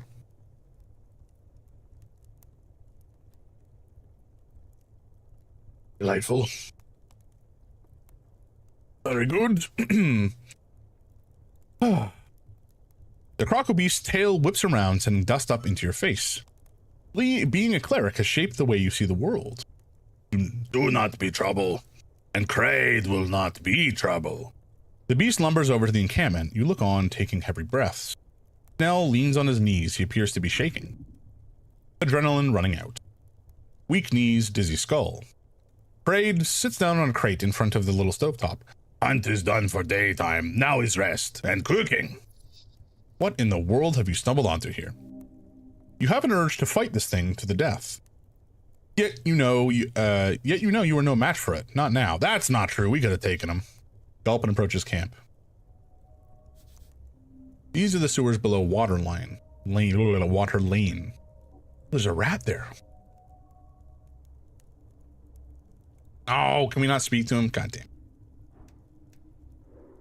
Rage of Ascan. Constitution. Ooh. Oh no. Oh no. We've beefed it. All right, let's just have a chat. Oof. Yeah, well, it happens. The hulking beast looks at you with a deep hunger. Your gut biome quivers. Pride greets human. So, you're a chef, eh? Yes. Cleric is hungry, cried offer. Blog dog. Blog dog, sausage made from gamey meat scraps, a classic among hunters across the coast.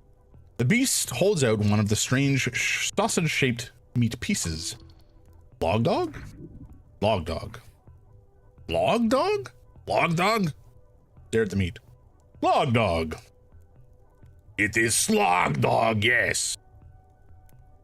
You want a slog dog, Snell? I'm good. Logging time? A sausage, you've eaten lots of those. Not this type. What's in it? Meat. Yeah, I could tell. The beast holds it in front of you. Inspect the meat first. You spend a few seconds looking it over, but you cannot tell exactly what it's made of. You have no idea. Let's just hope it's not meat from folk. Yeah, we're gonna eat the food. Ah, shit. You wrap your gloved hand around the sausage with a firm grip. The smell hits you first. A foul stench. It turns your stomach. Take a bite. You don't chew, you only swallow. You're bad at eating the food. I'm an apple boy. What can I say? I only eat apples. Sometimes the dog slogs you. Amen. Amen. Take another bite.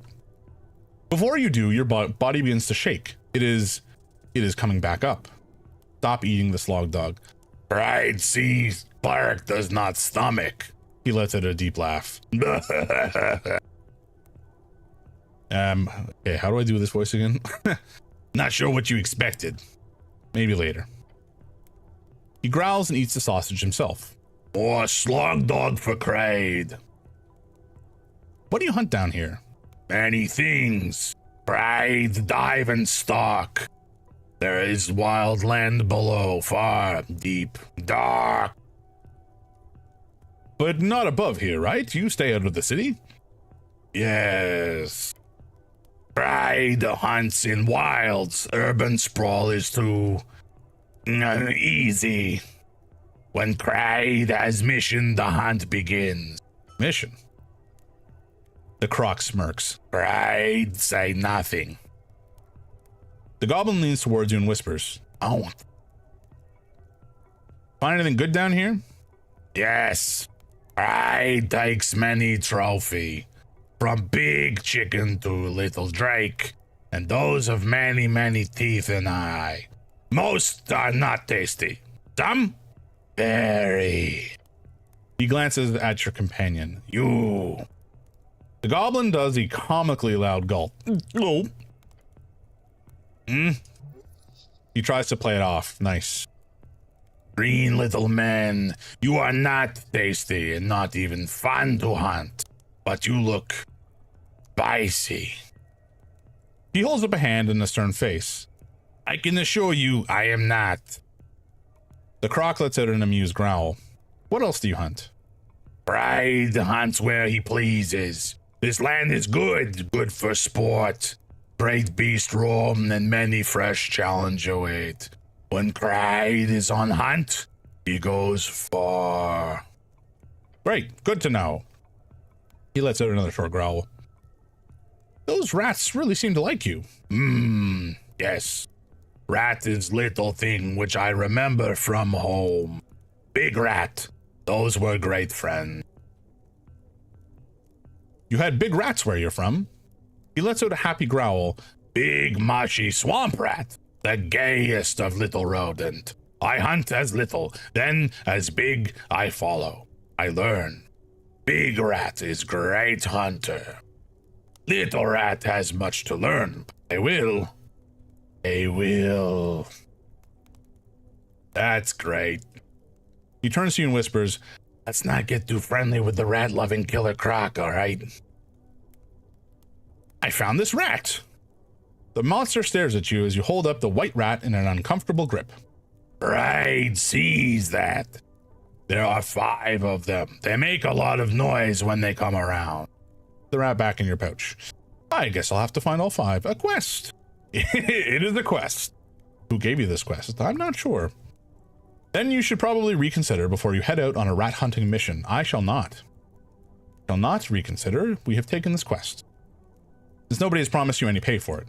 So yeah, think about that. Now, what should we do about the crate situation? Honestly, he whispers to you, it's not a good idea to start shit here. This whole stolen shipments thing is an issue, yes, but the halfways do not have the resources to deal with this solid unit of a beast right now. What if I ask him to stop? The goblin gives you a surprisingly neutral expression. Politely? What, you don't think I could do it? The goblin shrugs. I'm not sure I want to find out, but I don't think you're going to give me a choice. Go ahead, play high-risk alligator picker, why not? Alligator Picker, a children's game. A children's game where you get your fingers pricked by a makeshift alligator mouth if you press the wrong tooth. A rare toy these days, as the last factory producing in Blood City Bay shut down due to an above-board amount of haunted copies being an above-board amount of haunted copies being sold across the coast. That's fun. Come up with a persuasive argument. Yeah, there we go. Right. You're battling against a hungry beast here, but not only that, you're also facing what could only be described as connoisseur. You're kidding. Ghost Gator finger traps, right? What's the name of that game where you can put your finger on it and then like it's kind of like hot potato, but then it shocks somebody? I think that's kind of what this is referencing. You're kidding. Not this time. You'll need to offer a bargain, some better, nicer cooking supplies than the average HWBT stock. Ah, you mean, oh yes. You mean, right. Oh, that's not my voice. Trade, I wish to inform you that you are getting subpar goods here. Subpar? Those crates, they're all from the Halfway Bridge tribe. If you're looking for better goods, I would strongly suggest focusing on another target. The beast leans in and glares at you. I'd wish to know where would better goods be found. Tell him about the dwarven vessels. They don't miss a few crates. As long as you do not sell out the city's supply lines, then it is fine. The rest can deal with this beast. The city's official imports go through the bottom view, on the other side of the water lane. I know there's a dwarven importer-exporter located along the port. They're connected with the VK and the Vargby. The Free Striders have a warehouse on water lane. Fuck those guys. He growls. They have better, fresher goods and more exotic stuff too. You'll definitely want to focus on them instead of these cheap goblin crates. I be cried, Will. This supply is getting stale. He turns back to his stove with a deep snicker. Nice job, the goblin whispers to you. That's probably as much as we could hope for. Redirection. Have you seen a man in yellow going past here? Right, I've seen this, yes. Oh, you have? Yes. Right, saw a human in yellow go past.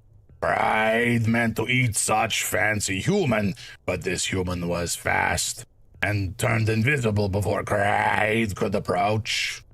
Huh. Cried did hear fancy human speak to self while walking past. Human said, where is this damn secret passage again? A secret passage? Where? Cried does not know. So he went into the dungeon? Fancy human came from southern caves going into dungeon, yes. All right, thanks for the info. The monster smirks, or it makes no expression at all because it always smirks. Nod your head and leave. Oh, yeah, that was a productive little encounter. We may have browned our trousers at the start when he was sneaking up on us, but we have since cleaned up the mess and moved on with our lives. All right, let's actually head back the way we came. There's probably a little bit more we could have explored back here before we get into the mess up there. That was fun, though. And we didn't even die. Actually, I should save. I should save. Oh, no, not delete. That would have been terrible. Okay, there's some... Oh, you could lift... I could lift what? What are you talking about? I could lift it probably, but what? What am I lifting? This thing? This thing? Leaves left to dry for a long time. Is this more incense? Actually, I just remembered. I think incense gives us spell slots. Yeah, okay. I should probably consume these to a degree. Because we also probably could heal some more. Why not? Nice and full. All right. Wow, we just healed for a lot more than I thought. Okay. Let's just consume a couple more for now. Oops. Coughing. Can I get addicted to this stuff? I'm willing to bet I probably can. That'll be fun. I also could have eaten apples instead of healing. That might have been the better option. Makes easy work of any lockpicking job. Okay. Okay, I think that's fine for now. A grand engraving of the divine era. White Mane Shrine. Among the fallen and the broken of an ancient world lies among them a single structure. At the top, a cracked lion's head glares at you, a one-eyed lion with a single dark and empty socket. A shrine like any other, you feel at home on your knees here. Of course you do. Silence, degenerate. A shrine to what god? One lost to time. Does it work? You may prepare spells here, yes. There is a connection to divinity. You seen anything like this, Snell? Sure. Looks like a normal cat thing. There's a ton of them all over the city if you know where to look. Are you some kind of cat expert? No. He speaks truth. Hard to tell what's exactly going on here due to the rubble and the dust. You could try investigating it more closely, but remember, the White Manes are famous for the traps, so be careful. Alrighty. What's that light from the ceiling? It is an illusion, do not mind it. Okay. Investigate the shrine. Hell yeah, alright. Big success. Your gloved hand glides over the markings on the front of the shrine. There's something there, inside the stone, and it's text. Tracing your fingers, you realize something is written, faintly, scrubbed down over the centuries into the surface of the shrine. It says, El ojo rojo vigilatus logros. You take a step back and mumble it to yourself. The red eye watches over you. The red eye watches over you. Does that mean anything? Probably. They wouldn't just write it on that shrine for no reason. He shrugs. They honestly might have, but who knows? You glance upward at the lion's head, the eye socket, perfectly sized for a gemstone. This is obviously a secret you would be able to trigger in case you insert the correct gemstone. Okay, look at the eye socket. The stony lion's head glares at you with that one sunken dark eye. Do I need to insert a gemstone here? Yes, either a ruby or a jacinth would be a rather practical guess. I'll need to find one then. Poke your finger in the hole. You do so, sticking it in. First an inch, then two, then your whole index finger. Speaking of finger traps, this is a great way to lose a body part. Wiggle it around. You do so. For some reason. Nothing happens? You feel the inside of the lion's head. It appears hollow. The goblin stares at you, a questioning expression. Take out your finger and hope it remains attached to your hand. Slowly pulling out, your index luckily remains. I'm done checking out the eye socket. I mean, it definitely could have gone wrong. Okay, what do we have that we want to prepare here? I think bark skin is probably a good call, because I think it halves damage. Yeah, all damage halves, which is pretty phenomenal. We do want Speak of the Animals.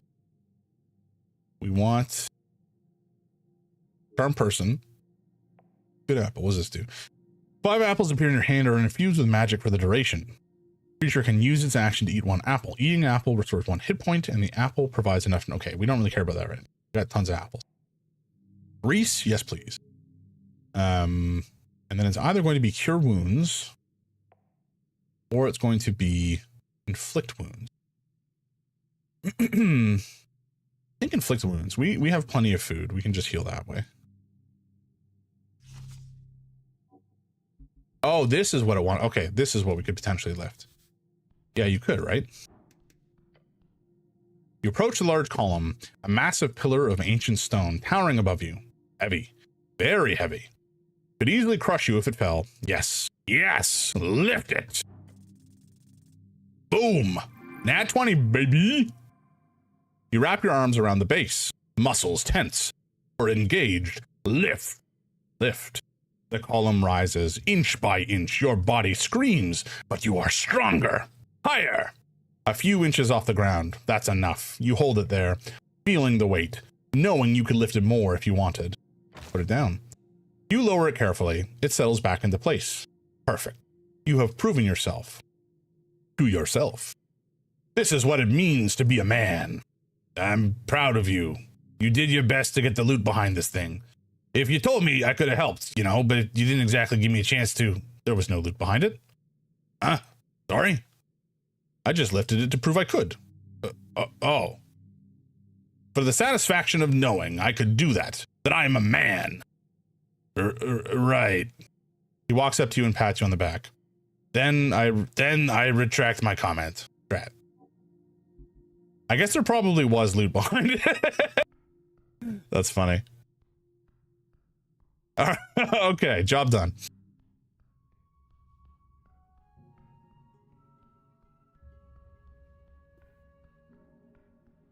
I wonder what was behind it. We will never know.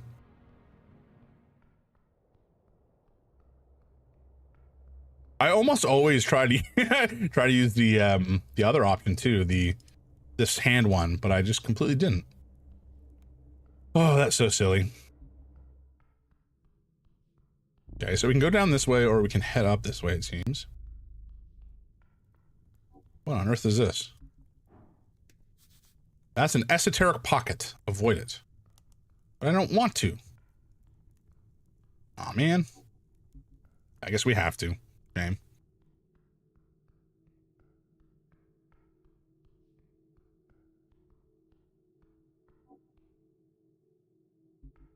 We go up here? Oh, we can. Some feet. Normally have to pay for that. A massive statue of a minotaur.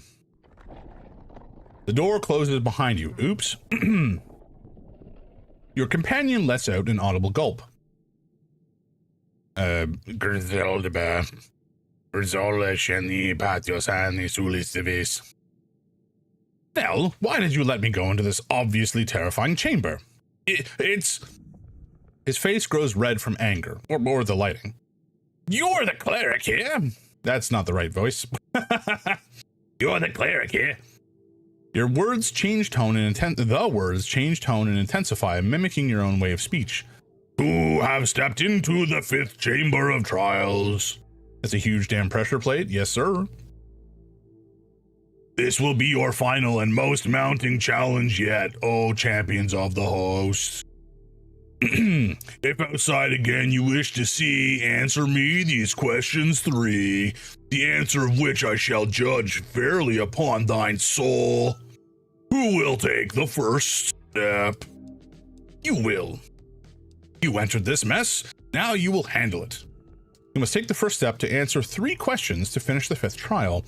What a conundruming riddle.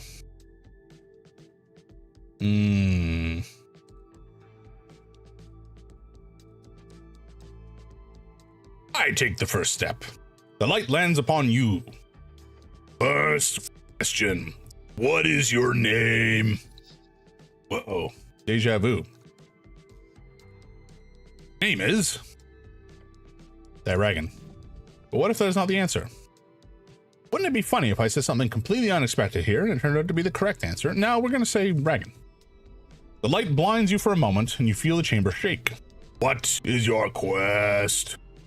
To solve the mystery of the tea shop that blew up. Again, the eyes of the cow glare into a fiery beam. What is your greatest fear? To be abandoned. For a third time, you feel the rumble along with the hot gaze of the Minotaur. Then it turns to your companion. The chosen will be you. Snell, in response, gives off a shocked scoff. That's easy. Yeah, this was pretty stupid. All that build up for nothing. At least the cows know how to put on a show. The goblin stands up straight, facing the light. Go ahead, Guardian, ask your questions. What is your name? My name is Snell. He enunciates perfectly. The eyes of the statue grow stronger once more. What is your quest? My quest is...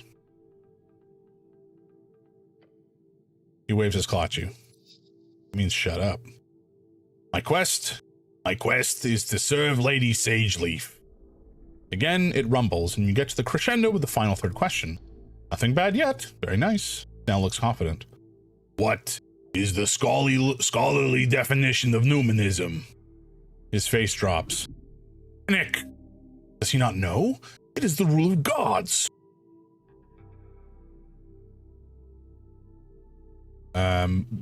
What is the scholarly definition of numinism? That depends. Arcane era scholarly definition or divine era scholarly definition? If you had gotten this question, you could have probably short-circuited that magic mouth. Classic. Utterly classic. It doesn't matter. I can't give the answer. It is quite terrible. Squat down and stare at the goblin, sure. He looks around, shrugging wildly, glare at him. I Attempt to show Snell what numinism means. The goblin has his hands fixed on you as you hold up your hands. Pretend to act like a tyrannical magic man with a big stick, then pretend to use magic to mind control your followers, then pretend to show those followers slowly overcome you as way better arcanists come into power through a fair system of meritocracy during the Arcane era. Pretend to pray, then pretend to be a big strong earth, then pretend to show how people congregate into cultural units underneath god kings during the Divine era. I don't actually know if the Divine era is before or after the Arcane era, but I imagine this cow dude is probably from the older era.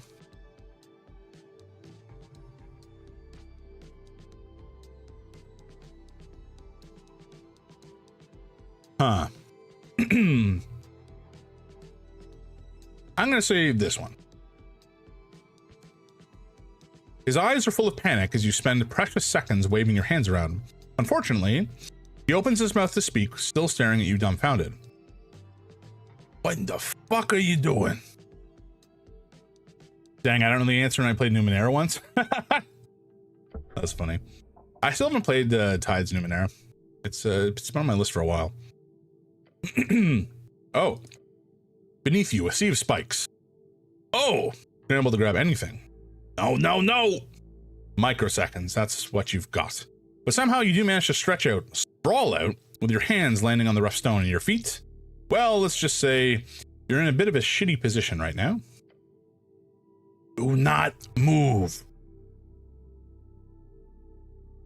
Let's just relax here. I'm sure there's a way to solve this. Yeah, good. Keep holding. The goblin attempts to take a step down your lower back. Your feet slip an inch. Whoa. Hold tighter. Get. Your entire body is quaking. You cannot hold this for long. Okay, new plan. Cast spider climb. I don't have spider climb prepared. You don't have spider climb prepared? Why would I have spider climb prepared? I don't know. Why would you? I can't actually think of a single useful situation for it. Stop this bickering. It is time to act. Take responsibility for the safety of this party. Climb. Hold out. Let him climb off. Wait, if you fail at holding on, won't that kill you right away? You will hold on.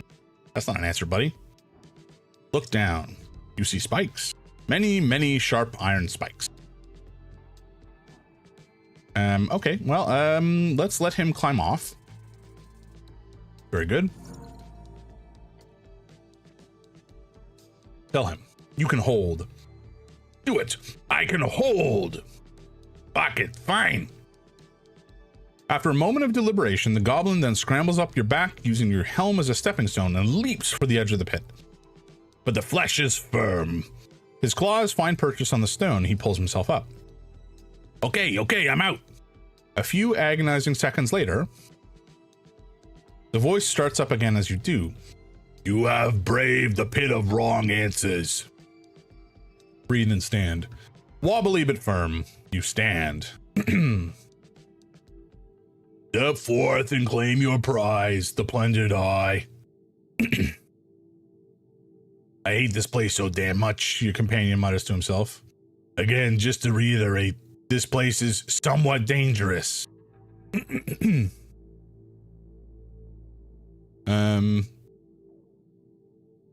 should have just said the correct answer to the cow instead of the wrong one. Yeah, well, I'm aware of that. And I hope you realize that you got some softball fucking questions in contrast. His face is red with anger. This time you're sure it's not because of the lighting. The statue now entirely silent, and you hear an esoteric boom coming from the drawer between its legs. Uses, also good Monty Python reference. Yes, choice. Utterly good. Well done, the Minotaur's riddles are properly conquered. How morose.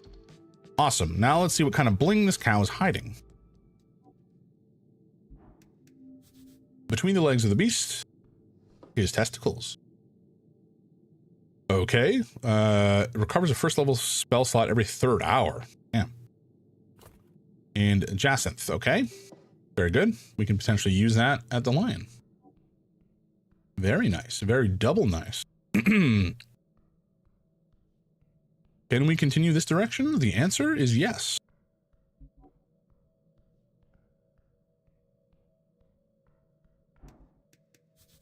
A mysterious door. Before you stands an iron door. At its center, a 5-pointed star has been etched deep into the metal. That's some fancy door. Touch the door. Your gloved hand meets cold iron. A ripple of translucent energy pulses across its surface. Examine the star symbol. You lean closer to inspect the etched star. 5 points, perfectly symmetrical. Any ideas, Snell?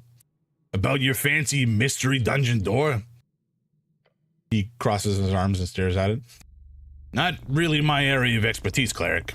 But I'd bet you need some kind of password or a spell, or, you know. He mimes breaking something with his fists. Subtle, very subtle. But yeah, it could work. Right, so, mash it. Or perhaps think for a bit. Obviously there should be a way to get inside. Try the door handle. Reach for the door handle and pull. Nothing, it doesn't budge. You would require incredible power to break the seal. Get it done. No, the door is completely sealed. Too bad. Look for a keyhole. You search the door's surface carefully. I mean, is what we're gonna do. Don't get it twisted. What kind of magic is sealing this? I dispel it. Obviously, if you have the spell for it. Is there a password? No. There might be a passphrase, however. Could I break it down? Breaking through metal and magic. That would require immense strength. Alrighty. This wizard knew what they were doing. You think it was a wizard? Star symbol, the seal, it's all wizard work. Of course, being a wizard myself, it's only natural I know what a wizard would think. We're not a wizard, we're a cleric. We're the cleric. Fair point. Press your ear against the door. You lean close, listening. Stop scaring yourself. I should ask the door to let me in. Yes, obviously. That's not, I mean, it is with an esoteric door. It is an esoteric door. Only esoteric methods will win out in the end. Clear your throat. Prepare yourself, then speak. Tell me, O door, what is thy passphrase? Your companion is taken aback by the intense ejaculation. Please don't use that word like that. Silence, at first. Then, are you trying a persuasion here, or remains shush him? He throws his hands up. Master Hagenshags? A tiny voice faintly behind the iron door.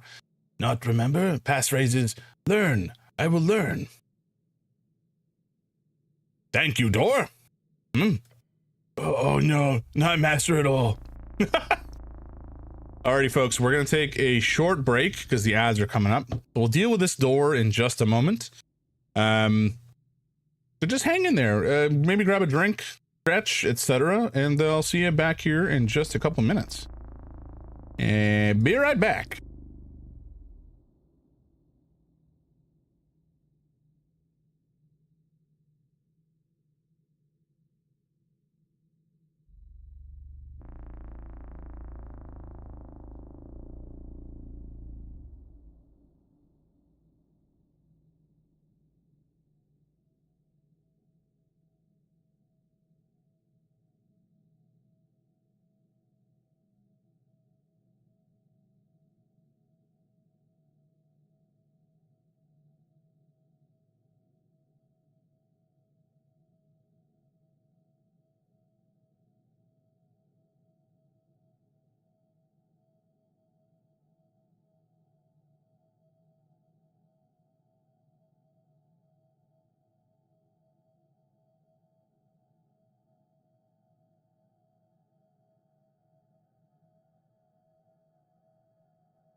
And we're back. Alrighty, folks. Let's keep this party going, shall we? Now looks at you, then the door, then you again. Try it. I don't want to just smash the door down anyway. Well, we failed. Bummer. Get ready. You throw yourself against the iron. Your muscles strain, your body protests. The door doesn't move, not even a millimeter. You have plus 10 strength and your dice suck. Yup. The door doesn't move, not even a millimeter. A surge of electricity shoots through the iron. Take the blow. Ow. The shock travels up your arms and through your chest. You stumble backwards, smoke rising from your gloves.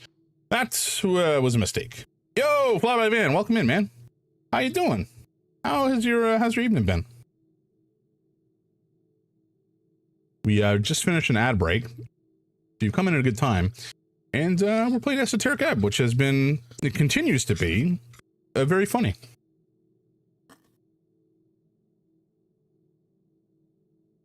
Just about to start building some Warhammer minis. Hell yeah, you're in the right place. I'm sure Rich and Sekaveth would have some words to say about that. I think. Sekaveth, do you play Warhammer? Or is that just a Rich thing? Depends on which faction. You are being judged. Be nice. Be nice. That was a mistake. Yeah, that even hit me a bit. But good try, I guess. Your hands are numb. The tingling sensation spreads to your shoulders. I mean, we do it again. Oh my god! Are you kidding me? Our dice are dreadful. Good golly. All right, we've beefed it once more. At least we didn't take as much damage this time. All right, you know what? We gave it the old college try. Let's use the password. Learn, I will. The door swings open with a powerful boom. The sound echoes throughout the dungeon hallways. Inside, you see faint light emanating from within. Well, after you, Cleric. The door, well, after you, Cleric. The goblin gestures towards the open doorway. He's not going in first, that's for sure. Beyond lies the unknown. Time to find out. Where's the little man? There's a voice in here somewhere. A monster manual, but most pages are ruined. Bummer. What is this? That's a strange box. Let us trifle with it. Arcane music box. Okay. You can hear the wind outside, an illusion, surely. Not a mimic. Okay. A stack of cryptic books. Sure, that looks safe. A stack of books sits crooked on the floor, half buried under layers of dust. The blue light from windows appears to land upon the surface and stick. One tome is clearly arcane. The cover bears ward marks that make your eyes itch. Doesn't seem like there's any danger here, at least right now. If you want to check out some books, go for it. I'll chill for a while. Okay, let's attempt it. I think we're gonna beef this real hard. Yeah, that's about right. The wards do not recognize you. You push anyway. A scholar's arrogance try to close it. Holy jumping, that's a lot of damage. The book bites. Pain of the immaterial kind lances through your skull. For a split second, you perceive the color of your own name, the sound of the number 7, the weight of yesterday. Then it passes, leaving you nauseous and hollow. The tome's covers snap shut. The wards glow smugly. Dagger back from the desk. These books are not worth the headache for the time being. Okay, you stare at the sign. Your companion joins in on the staring as well. It does indeed say, not a mimic. Who put the sign here? An interesting question. Could be a team of sign makers who go around the city below planting helpful signs. So I'm assuming the chest is a mimic then. The sign clearly says the opposite. Excuse me. Did one of your goblin buddies put this up? My goblin buddies? Yeah, you know, the Go Bros, the Gob Bros. The what now? The Grub Gobs. He stares at you. Your Snaggle Pals? The goblin holds up a finger. Don't use that word anymore. Oh, is that a goblin only word? No, not at all. But it doesn't mean what you think it does. Beyond that, no, Cleric. I can guarantee no one from the halfways put this sign up. Touch the sign? Why do I feel like I could touch the sign? It is but one possibility out of many. Okay, but should I touch the sign? That is the only way to truly investigate something. Vilka Frenica Fenris Hjolda. Very good. Look at the sign. It is a sign. It says not a mimic. Very good. Let's do the intelligence check and fail it and just get that out of the way. Figure out what's off about this whole setup. Wow, my dice really are not having a good time today. Nope. You have no idea. You should see if there's something behind the sign, perhaps. Let's maybe eat some apples first. Oops, hello. There we go. The apple boy rides once again.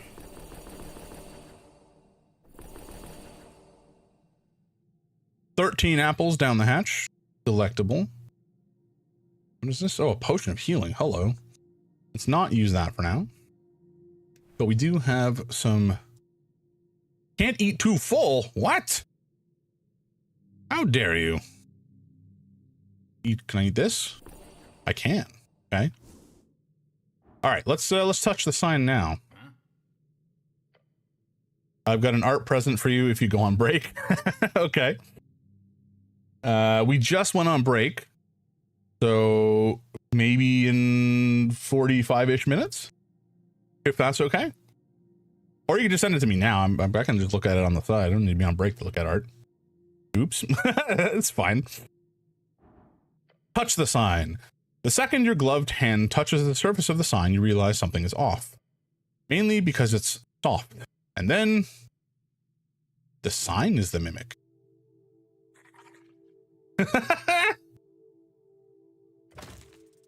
The many long teeth dig into your hand, breaking the skin and crushing the bone. I knew it! No, he didn't. A dozen eyes spawn from nowhere across the wooden surface, which is quickly turning rubbery and wriggling. Help me, Snell! I'm on it! It lets out a gurgling, chortling noise as it vibrates upon the wall. Can I have it instead? But it's my art gift from my wife. I want it. It was my birthday. You need to prove yourself here. Take the pain. Go deeper. Shove your hand in deeper. I mean, sure. Sounds fun. Ah, hell yeah, nat 20, baby. Pain is intense. It gnaws at you. Embrace it. Ram your entire arm into the maw. As you push your arm forward, the many sharp little teeth are actually tugged out of your flesh. Go deeper. The creature's many eyes go wider and wider. As the teeth begin to scrape against your elbow, it begins making a squealing, wet noise, like a squirrel choking on nuts. Nuts. Then its maw widens as well. It's letting you go. See? Friend. Pull at your arm. With the teeth just barely not slicing your entire arm into strands of flesh, you quickly rip it out of the mimic's maw. It is left wheezing and gargling upon the wall. Stumbling back, you hold your bleeding hand. The goblin steps in between you and the monster. Get back! Its many eyes focus on you two, and then... Righto, hold on! It speaks in a harsh, sharp tone. It speaks? You cannot sneak up on one! Sometimes my mouth cannot contain it is hunger! But you can't just bite someone like that. Apology! It is what it is. Befriend. All right then, it's time. Talk this bad boy over to your side. You can do it. I honestly did not expect you to talk. This is kind of throwing me off a little. Their birthday boy wins, I'm afraid. Hell yeah. That's what I'm talking about. That's the privilege of aging once more. Um. Oh boy.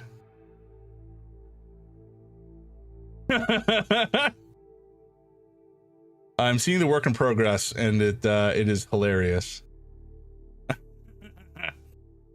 Oh boy. Do not often talk, no, but you understand? Yes, I understand you. Understand, that is good. In colony, we speak good, nice, forward. I will trade your choice of a jambalaya, gumbo, or Cajun mac and cheese for future art. Oh, Cajun mac and cheese sounds fire. I, you know what? I think I could always be down for mac and cheese. I don't think there's any time that I would turn it down, really. I could be feeling ill and I would probably still choose to eat it. Using mouth is not as speak good. The thing might be hideous, but it's not outwardly aggressive right now. If you want to reach out to it properly, try to mimic its speech pattern, unintended.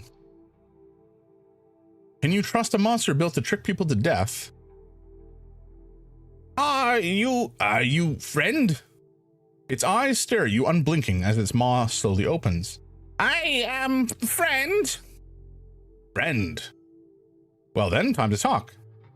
Look, the goblin says, turning away from the monster. I wouldn't trust this thing at the end of a 10-foot pole. However, if you can get some nice info out of it, trust but verify, right? So, the mimic looks around. Mission. Wizard told to guard. Stash. A stash, eh? But room change place. Chamber shift. Time pass. So, guard meek moves. Feeding, guarding. From people coming from not dungeon. This monster is following orders? That actually sounds quite honorable. But Meek can talk a lot. Ask Meek. Ooh, okay, we gotta try this. The mimic can join our party? Yes. I can ask it to join the party? Really? You can do anything. You're the cleric. It would help to have more allies if you can call a mimic ally. If you can get the creature to just hang about and share its info, then why not? Hell yeah. Machine God set us free on the side. We died on Doormaker. No, less than 80 HP. Rip. That's brutal. Who are you guys playing as? Silent and Regent or Ironclad maybe, or Necrobinder. Right. Well, this might seem pretty simple at this point, but you got to convince this thing that you'll be its new master. Oh, and you'll do that by well, hey mimic, Meek. Yes. We died in Dormic. I was Clad and he was Regent. Gotcha. Rip. That sucks. Was the run fun otherwise though? Like, did you have a good thing going? When was the last time you saw your master? Binary. It was a blast. Hell yeah. I mean, it's hard not to have fun if you've made it to Act 3, you know? Like, if you've made it that far, your deck is kind of swinging, and it's just a good time. You're just having a fun time piloting it. Master, yes. Master was. It fidgets on the wall. Master had a master say Meek should then, Meek not see master for long. Long. There we go. You made those gears start turning. Now hit him with a big one. Your old master is gone, Meek. Oh, but. No buts. He's gone, but it's okay. I will be your new master. Oh! The mimic's eye goes wide, revealing a horrifying mess of shiny pupils. Then it begins to shake. No, that does not. What? Only master can order. Old order, still fresh order. Maybe ask, what exactly was the order? Order? Master talk. God Meek, God stash. God Meek only order by master. Well, there's a loophole there. Your guard, Meek. God is title. Title is God.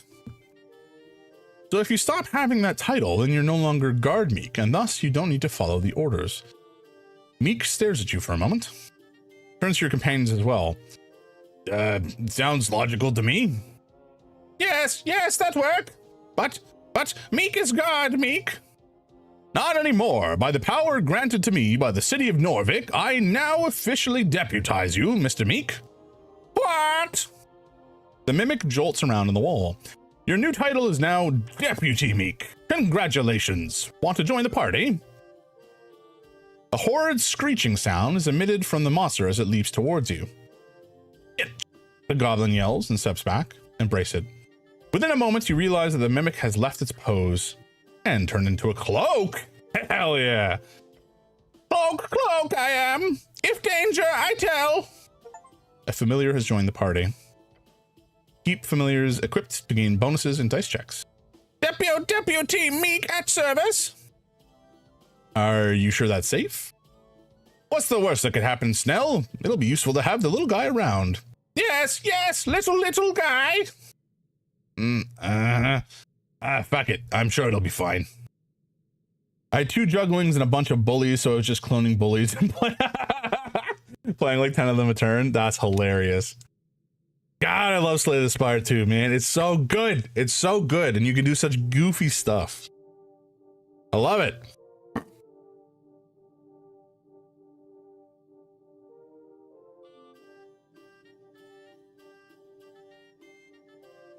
Pardon as I slurp.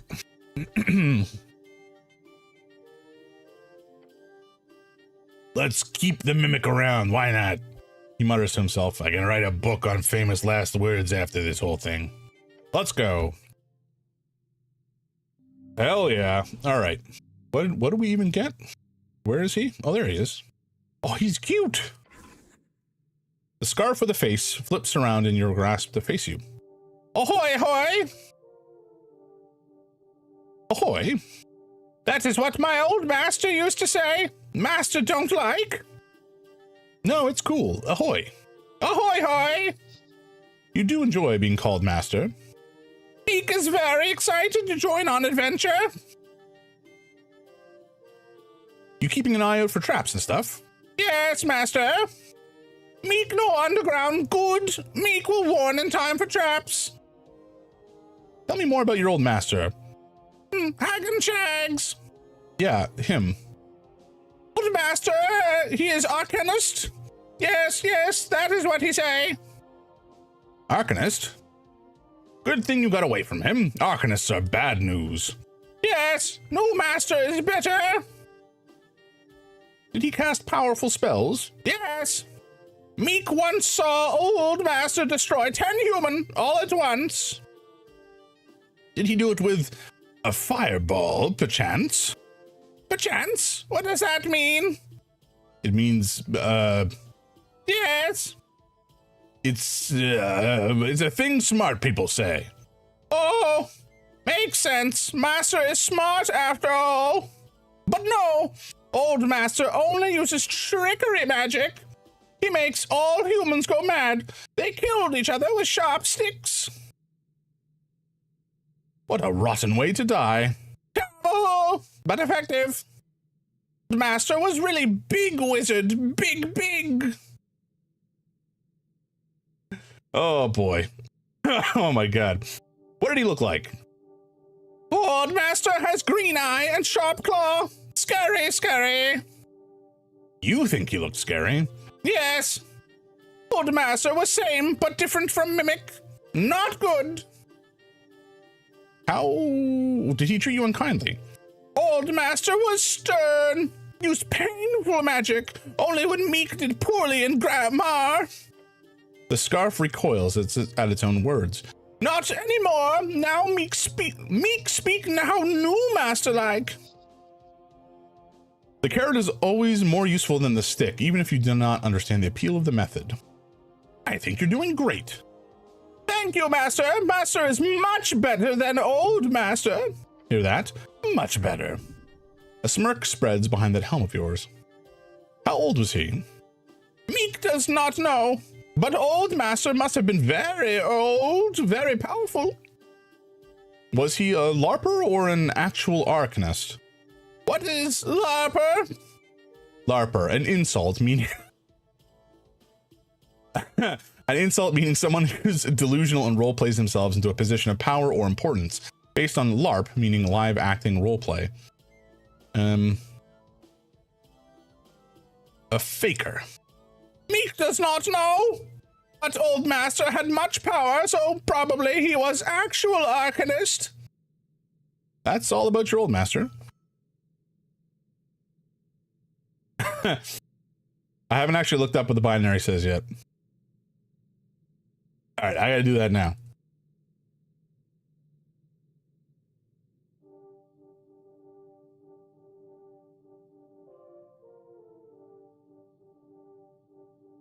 Praise the machine god. Unless that was unrelated, the comment, and was something from the Discord. Speaking of which, we have a Discord, and I always forget to post about it. Assuming this command still works. It does. That's convenient. If anybody out there is interested in joining the community, please wing on by and welcome in, and we'll have a chat. We mostly just kind of post silly memes and talk about Play the Spire and D&D and such. But yeah, well, you know, we'll get some community gaming in too. That'd be good times. How long have you lived in the city below? Like a couple of years, or? Meek not sure. Time is fast when hiding, very fast. And Meek was never taught human way of keeping time, so Meek not know what year is. Hope Master is not disappoint. Can you turn into anything? No. Very sad, but Meek is not good at shapeshift. So Meek like to stay same for a long time. Meek is more of hiding mimic than changing mimic. Good, I like how you're able to hide so effectively like this. It's a great party trick. Yes, Meek is very good party trick, whatever Master says that means. That's all for now, Meek. Meek is good people. He's a good little dude. He's cute. We're gonna keep him around. Where can I equip this? Does this have to go over here somewhere? Perhaps it does. It's so cool. Funny. He keeps you out of trouble. We're definitely going to keep him around. I don't actually think this feather gives us a bonus. No, it doesn't. So it's, yeah, we'll keep the esoteric pocket watch equipped just in case we run into some esoteric events. A spell. And some more bone dust. Knock. Oh, hell yeah. That's good. Okay, fine. It's actually safe. The money, potion of healing, and incense. Take that. Yeah, we're gonna leave that there for a sec. We're gonna just see if there's anything else in here that we have. Oops, hello. We're gonna put this in our deep storage for now, perhaps. Arcane music box, an ancient arcane box with strange knobs and a button. Is this like a magic synth? Because if so, that's hilarious. Each turns to make some screeching foul sound. You're unable to do anything beautiful, artistic, or functional. That's really funny. The red gemstone is very pretty and probably very expensive. Once this whole election business is over, you can either sell it on the black market or turn it into the tower for a reward. Neither would really net you a fortune, but maybe a fraction of a fortune. Incense bowl. Okay, this does give intelligence.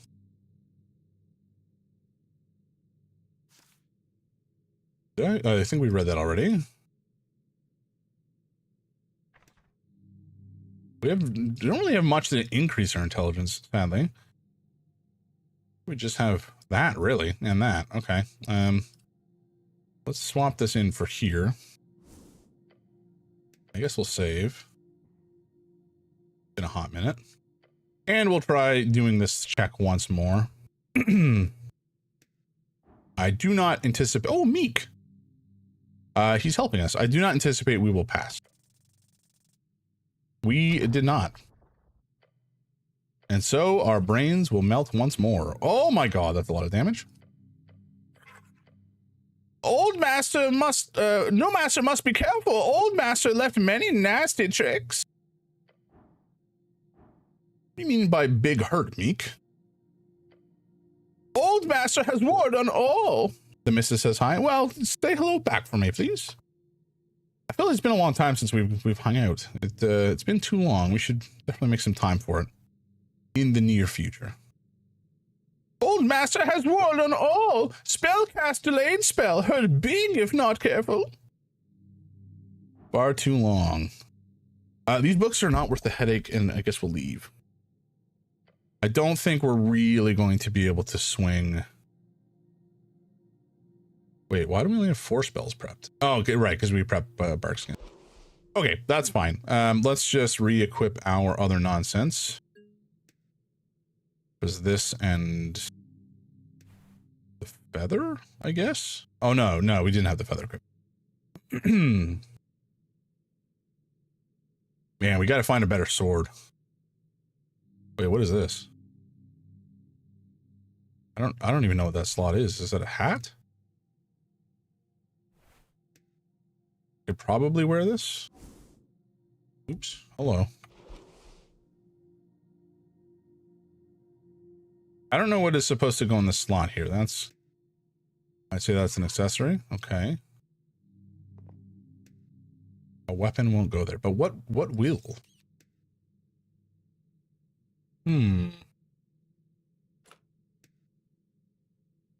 Okay. I also have no clue what the red scratchies are supposed to mean.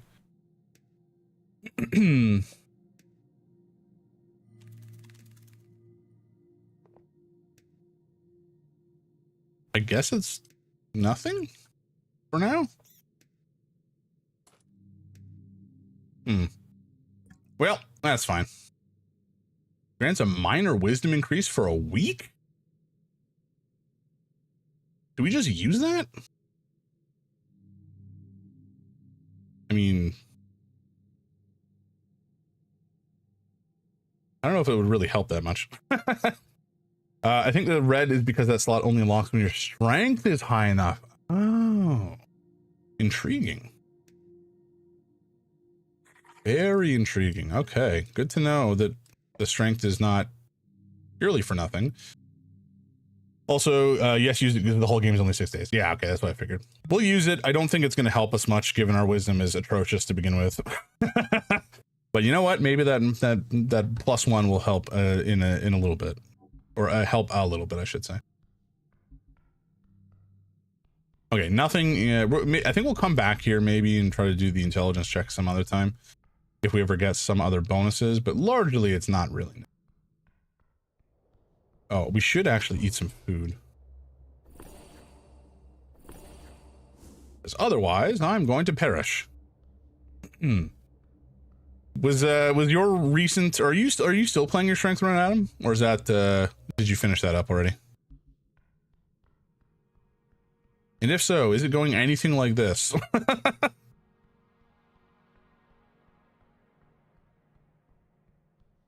All right, let's go over here and try slotting this into the thing here, shall we?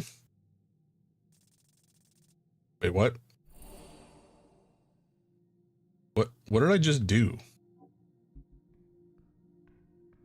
I have no clue what I just did to regain health.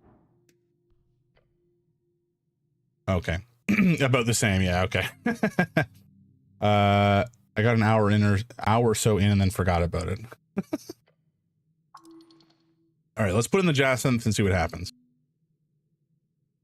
Carefully, you guide the jacinth into the perfectly sized eye hole. Once close enough, like a magnet, it gets sucked in. Then you hear a strange noise in the walls. Well. Oh gods. The goblin gasps for air, unable to speak. Look to your left. Oh. You just almost just died. That was fast. You would have died had the final blade not been blocked by those vines. And Snell would have died had he stood just a bit further back or to the left. Fuck. The goblin is actually shaking. Nice dodge, Snell. We were so close to just like dying. Look at these things. You'd be cut in half. Are you aware of that, Cleric? No, real men don't process emotions like that. I see. You're a stoic then. All real men are. Of course, feelings don't faze me. You sure you look a little... With a brash crack, the front of the shrine pops out of place. The goblin jumps. A deep rumbling voice echoes throughout the chamber as a lion's skull begins floating out of the shrine along with the ghostly halberd. El vigilante rojo de Crin Blanca castigaratu. Okay. Guess we getting in a fight. Or having a chat. Huh? Then the skull falls to the ground. There as it rolls to the side. I'm not sure. He glances around, scanning for threats. Some kind of ghost? Ghost failure? There we go. The undead spirit of this heretical temple has been vanquished. Huzzah. Yeah, great job. Skull is on the ground before you, and that halberd is just floating there, all ghost-like. Loot them, come on. I guess I'll check them out. I would like this, please. A ghostly halberd. Aw, man. Intelligence and wisdom. Bollock. You kneel on the ground to look at the cat-like skull on the ground. Hello. No response. What's your thought on this, Snell? My head's as empty as that skull, Cleric. Can we go? Okay, I'll leave you to it. Pat, pat.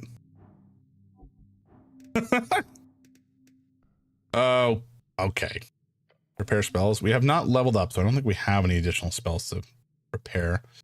Turn person, grease, inflict wounds, animals. Ooh, right. I forgot we have knock now. Use an object you can see within range.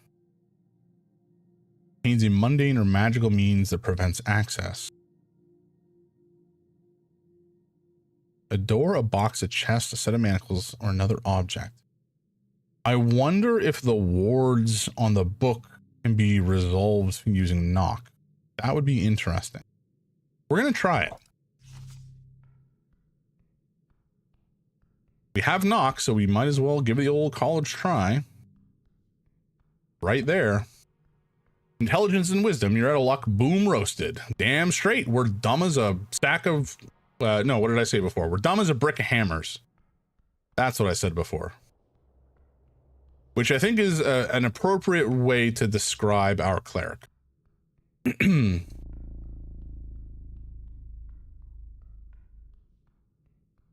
All right, back into this room once more. And let's take a look at these books.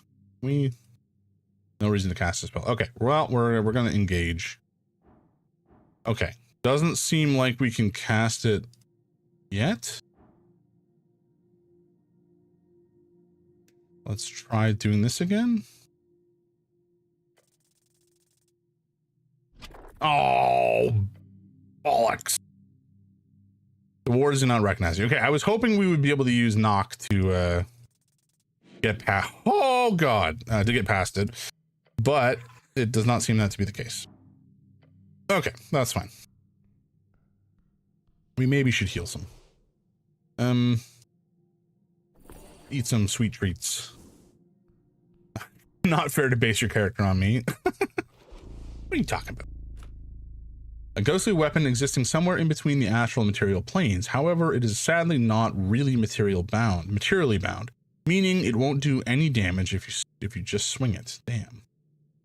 Okay, well, we could equip it and make ourselves have slightly better of a chance of actually passing that ward check, but I don't think I want.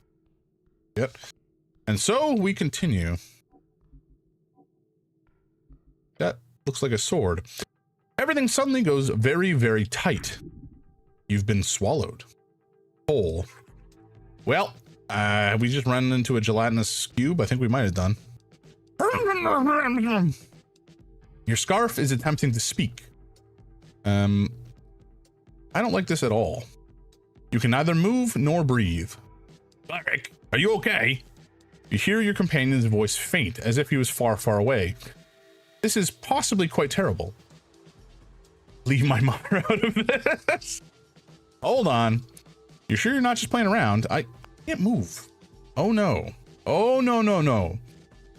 Stop playing around. Stopping like that reminds me of that time that the goblin takes a step closer to you before jolting back. All around you, acidic gel. Yeah, that seems about right. Cube, slang for gelatinous cube. Cube! It is seeping into every crevice. By Earth, that burns. He shares your burden. Everyone knows about these. A gelatinous cube. You are statistically likely to die here and now. No! Not like this, not in this terribly embarrassing way. What kind of idiot just walks into a cube? This monster cannot hold you. You must fight. Cleric, you hear the goblin's voice faintly behind you. Listen to me. I don't know why, but the cube ain't aggressive. He tosses in a rope that quickly gets sucked into the gelatinous mass. Put you a bit closer to the edge and grab the rope. I'll help pull you out. Rope doesn't get nearly close enough for you to easily take it, but if you can get to it, you might live. Alrighty. Wow, how the flip or strength roll so dreadful. Good God. You struggle against the incredibly hard mass around your limbs, around everything. You're so bad at strength, for real, for real. Yeah, no kidding. Strain and push. You fight, yet your muscles give out. After reaching just a little bit further, the burning continues inside and around. Cleric! A faint voice calls out to you. That feeling isn't nice. The one where you're sitting, eyes fixed upon the bucket, the sour apples sticking out of it like a mountain of bad decisions. That sick and sinking feeling in your stomach. Feel sick. It was not right. But you did it. They told you to. 15. You ate 15. You probably knew it wasn't real, but you did it. And when you walked up to those kids at the bottom of that pit behind the Hills Central Lower School, with that bucket filled with 15 apple scroot, the Hills, one of the 3 unofficial districts in Norvik, basically the Halfling district, covered the hills, get it, on the western side of the river. They laughed, they chanted, evil little shits. That's when you got your nickname, that stuck around until your dad died and you left the hills behind. They kept saying it. When you got mad, they said it. When you played along, mocking yourself, they said it. Apple Boy. Apple Boy. It's not even a good name, so uninspired. Yet, you still tried to follow them, to be nice, play nice, be a friend. Apple Boy. But eventually, they just started running away. Apple Boy. Each time you would try to get close, they would laugh and snicker and leave. And so the Apple Boy was all alone until the day he... You dumb asshole! Open your eyes. Take the damn rope! The goblin cannot speak to you that way. Show him how a man deals with his problems. He does not enjoy seeing you be dissolved, clearly. Escape the cube. No more apples. I swear to God, if we had failed it again, I would have been so pissed. It would have required 2 nat ones, but still. You push and fight against the endless pressure of this translucent force of acid and pain, and then you cling to it. Let's go, the goblin yells and pulls with all his might. Your muscles urge to stop, but the lack of pain on each limb as it escapes to the cube's surface causes you to continue. And finally, we have left the cube.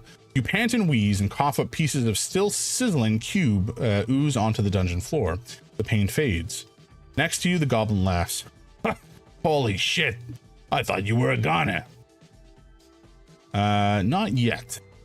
Whoa, good spirit. Oof. You turn around and look at it. The massive gelatinous cube just stays entirely still.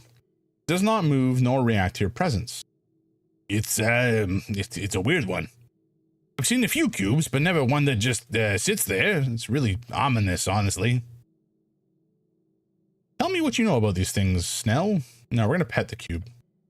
You reach forward and carefully tap the surface, but it just burns your... Oh my God, if we die here. Oh my God. Holy shit.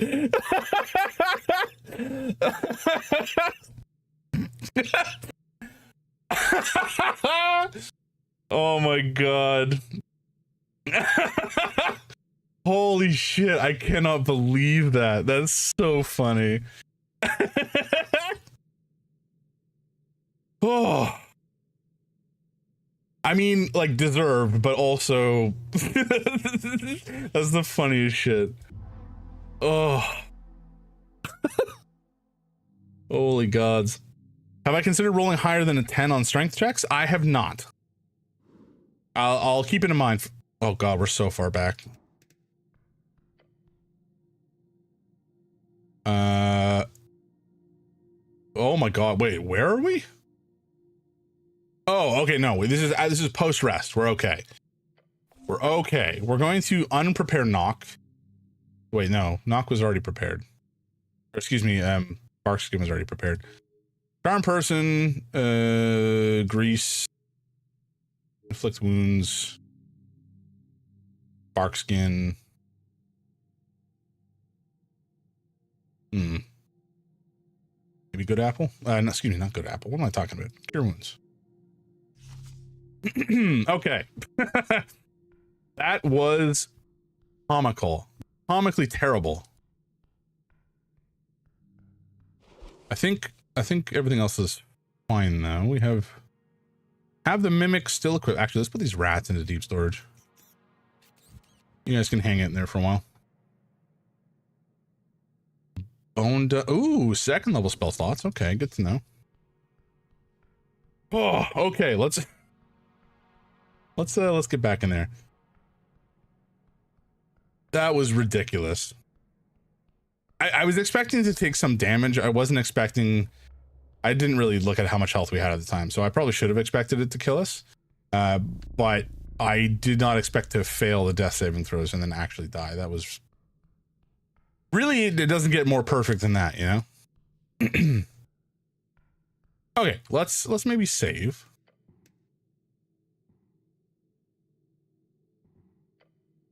And do it again. Okay, we've been swallowed. Yes, yes, yes.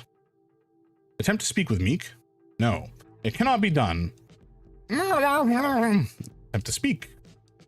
Trying to open your mouth, you feel it sluggish and hard, as if your body is fighting against every inch. To move. A wriggle is all you get. There is a powerful force, a pressure all around you. I don't like this at all. You can neither move nor breathe. Cleric, are you okay? Let's just run through this real quick. We have been swallowed.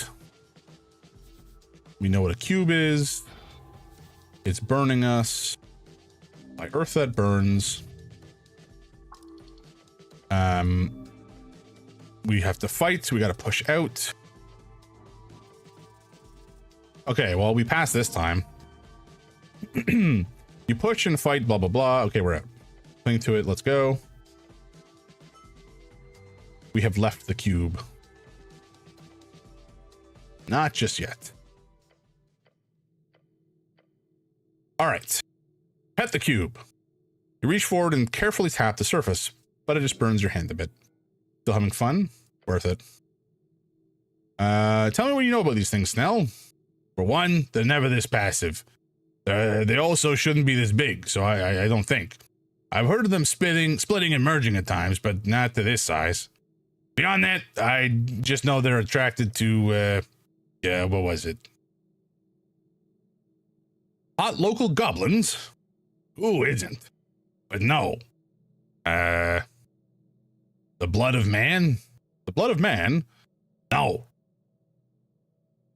Not clerics, is it? I swear on the gods, if it's clerics. He snaps his fingers.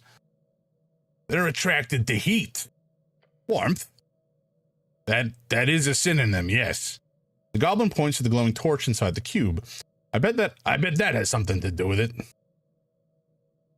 I wonder. Punch the cube. That seems like a bad idea.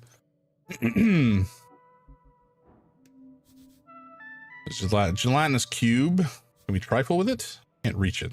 Okay. I don't believe we have any sort of spell or anything of the sort that would allow us to really interact with it. No, Druidcraft ain't doing much for us. I'd like this, but I don't know that we can actually grab it right now, which is a shame. Oh, hello. An unfortunate fellow. trifle with him. A piece of paper. A skeleton lies crumpled against the wall. Human, male, dead for months, maybe longer. His armor has been stripped away. Someone looted the corpse. Or something. A sad sight. Examine the body.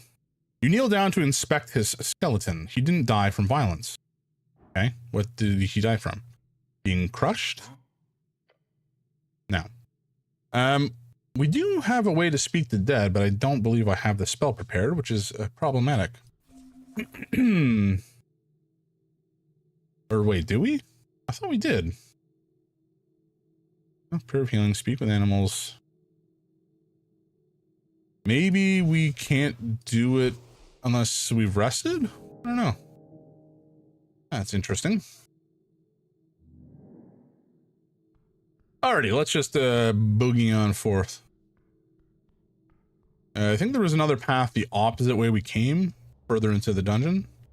So we can try heading that way. It's also nighttime, which, you know, you can move past the barrels, buddy. There you go. We probably should also heal, truth be told. But that's boring. Okay, so going back this way, there's like a big snail thing at the end of a path. And I'm not sure if we can get past it. So we're going to go give it the old college try and see what happens. Oh, this lady's gone. Interesting. That's a face.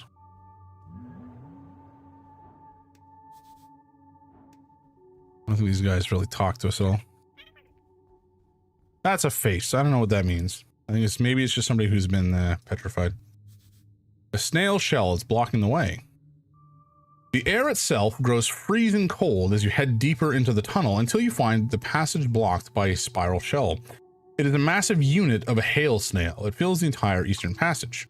Holy hells. That's one thick snail. Don't be rude. He's just a little broad. Nothing wrong with that. Massive.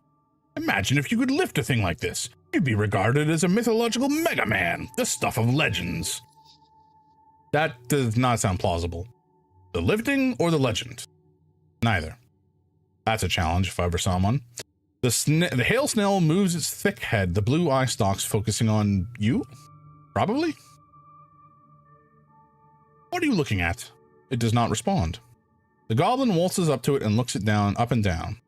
This guy's been here for a few months. Last time I was here, he was facing slightly to the left.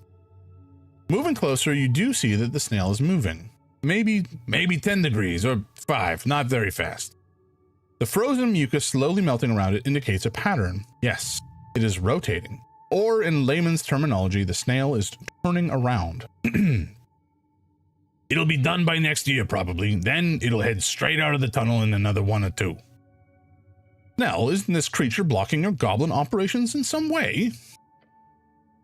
At first, yeah. Sage Leaf had plans of cleaning up the roots and establishing a mushroom farm across the south and east tunnels. But the prospect of dealing with that kind of cleanup duty wasn't exactly something people were excited by. So, when this big boy fell out of a crack last year, the whole thing got postponed, and lots of halfway people were very, very fine with it. He points back through the tunnel. And ever since, we've only had to deal with invasions from the south tunnels. Oh, so this leads to the east tunnels? Yep. I wanted to go to the east tunnels. Are you saying that only because you can't go there? Yes. Trust me, everything east of here is shit. These tunnels just lead to a bunch of dangerous trap-filled spiral holes leading to the shifting falls, and then the water temple. Technically, there's some routes that lead to the lower palace as well, but if you want to go there, you'd be better off taking the upper paths. The lower palace, a term for the parts of the palace district that are located in the city below. Most of it has been civilized over the last few decades, but expansion has slowed since Earth's passing. Jelly, how you doing, man? Or person, man? How you doing? Welcome in. Good day, all. How's your evening been, Jelly? How you doing? How's your week been? What day is it? Tuesday? It's Tuesday. I stream on Tuesdays. Term for the parts of the palace district that are located in the city below. Most of it has been civilized over the last few decades, but expansion has slowed since Earth's passing. Hey, Seamus, welcome in, man. How you doing? Happy belated birthday. Well, thank you. Thank you, Seamus. I appreciate that. I had a good day yesterday, so it was nice. It was pretty chill. Yeah, it was my birthday yesterday. My wife got me an album from a band named Castle Rat, their second album, The Bestiary. And I just spent my lunch hour listening to that, and then I went back to work. But it was nice. I mean, old. That is true. I am Unk, sadly. Thank you very much, Jelly. Appreciate that. Oh, by the way, everybody, Jelly is a lovely, lovely person. And she streams as well, and y'all should go check her out. She's great. Lots of really chill, kind of nice, just good games, and some co-op stuff with another guy who I've been watching for a long time, Mr. Christopher T, who's also a cool dude. No, young at heart keeps you youthful. I mean, I'm probably considered young at heart in some ways. In other ways, I'm probably an old soul, but it kind of depends on the topic, I suppose. Thank you. No, anytime. You were I mean, it costs me nothing to shout out folks, right? So I think if more people get to hear about you, the better. More joy that gets brought into the world by sharing cool people, the happier I'll be. Earth's passing, the day your god died. Norvik used to celebrate this with fervor when you were little, as many fanatics believed he would return if they hosted a truly legendary feast. Earth's passing. Drink and feasting with family and friends, mostly used to ignore the darkness of winter outside. My doctor would probably not say my heart is that young. Yeah. My doctor would probably say my pancreas is not very young. I can still act young? Damn straight. What are we doing? I'm already excited for it. You don't have to sell it, Snell. I'm already excited for it. You don't have to try to sell it, Snell. The goblin just looks at you, his gaze giving a type of neutral, dissociated look. It's your life, thrive in it. Damn straight. That's how you gotta live your life, right? Live your life your way. As long as you survive your day-to-day life and you know, you try to be your happiest you can be in the given circumstances, and I think that's all you need. If you don't pet the snail, you're a quitter. Oh, no, I'm definitely going to be petting the snail. Like, come on. What do you take me for, a madman? I mean, a madman who won't pet a snail? Basically, this snail have their work down here is what I'm saying. He turns to the creature and yells, "So take your time, will you? All the time in the world. I want to pet the hail snail." Ads will be coming in 3 minutes. Okay, we got enough time to pet the snail. Yeah, I still want to pet the snail. Then do it. With gusto. The esoteric frost will damage you. Pet the snail, hail snail. You reach forth and place a gloved hand upon the teal mucus-covered shell. It is hard and the air is freezing cold. Your hand begins to burn. Pull back your hand. Ouch! Do you have to touch everything? I figured it was clear by the bone frigid temperature that it'd be really stupid to pet a magical ice snail, but that's just me. A deep clicking emanates through the eastern tunnel. The hail snail speaks. Oh, is that what they sound like? Wait, no, that's... Hold on. Slurp, slurp. Alrighty. And doodle. Thank you for the reminder. Appreciate it.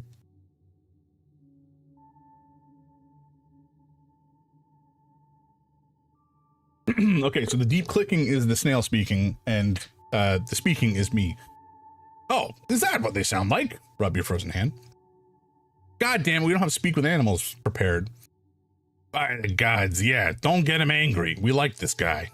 Good luck, snail. All right, folks, we got to find a shrine. We'll be right back. Don't go anywhere, snail. I don't think there's a shrine here, right? No, there is not. Alrighty, come on. Get the lead out, buddy. Get motoring. You're the cleric. You should be able to run faster than this. Petting the snail sounds... Yes, I read that already, didn't I? It rather does sound like a euphemism. I petted the snail in the back alley behind the hospital. Ugh. All right, folks, we're gonna take an ad break in just a sec, so I'm gonna prepare the spells that I want, and then we'll just like pause. Just pause for a moment, you know? Actually, you know what? We're gonna run back just for awareness. We're gonna run back to the snail, but I will not proceed once we get there. The privilege of proceeding will be yours alone after yours alone. It'll be all of yours together after ads have done. Chat, be sure to equip your ad immunity. That's certainly one way to refer to it.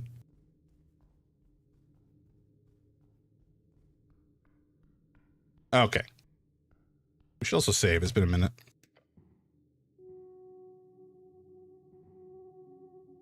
Alrighty, so let's just hang about for a bit while the ads are ongoing, and then we'll get back into it. If anybody has any other ideas for fun little redeems to add, that's please let me know. I'm always looking for ideas, and I've definitely stolen a couple. One of them that I still need to enable because I've only got it partially working. Do you know that I can subscribe? You can subscribe to James of Thoth for free. Oh, right, Prime, right? I forgot that's a thing. Simply use the Amazon Prime you already pay for and link it to Twitch for one free subscription per month. Ads, yeah. I should really get my Barker working properly, because it's always the one that should be telling people about the Discord, and then I have to do it manually because I've kind of forgotten to set it up in a way that isn't broken. So maybe I should do that tomorrow or evening.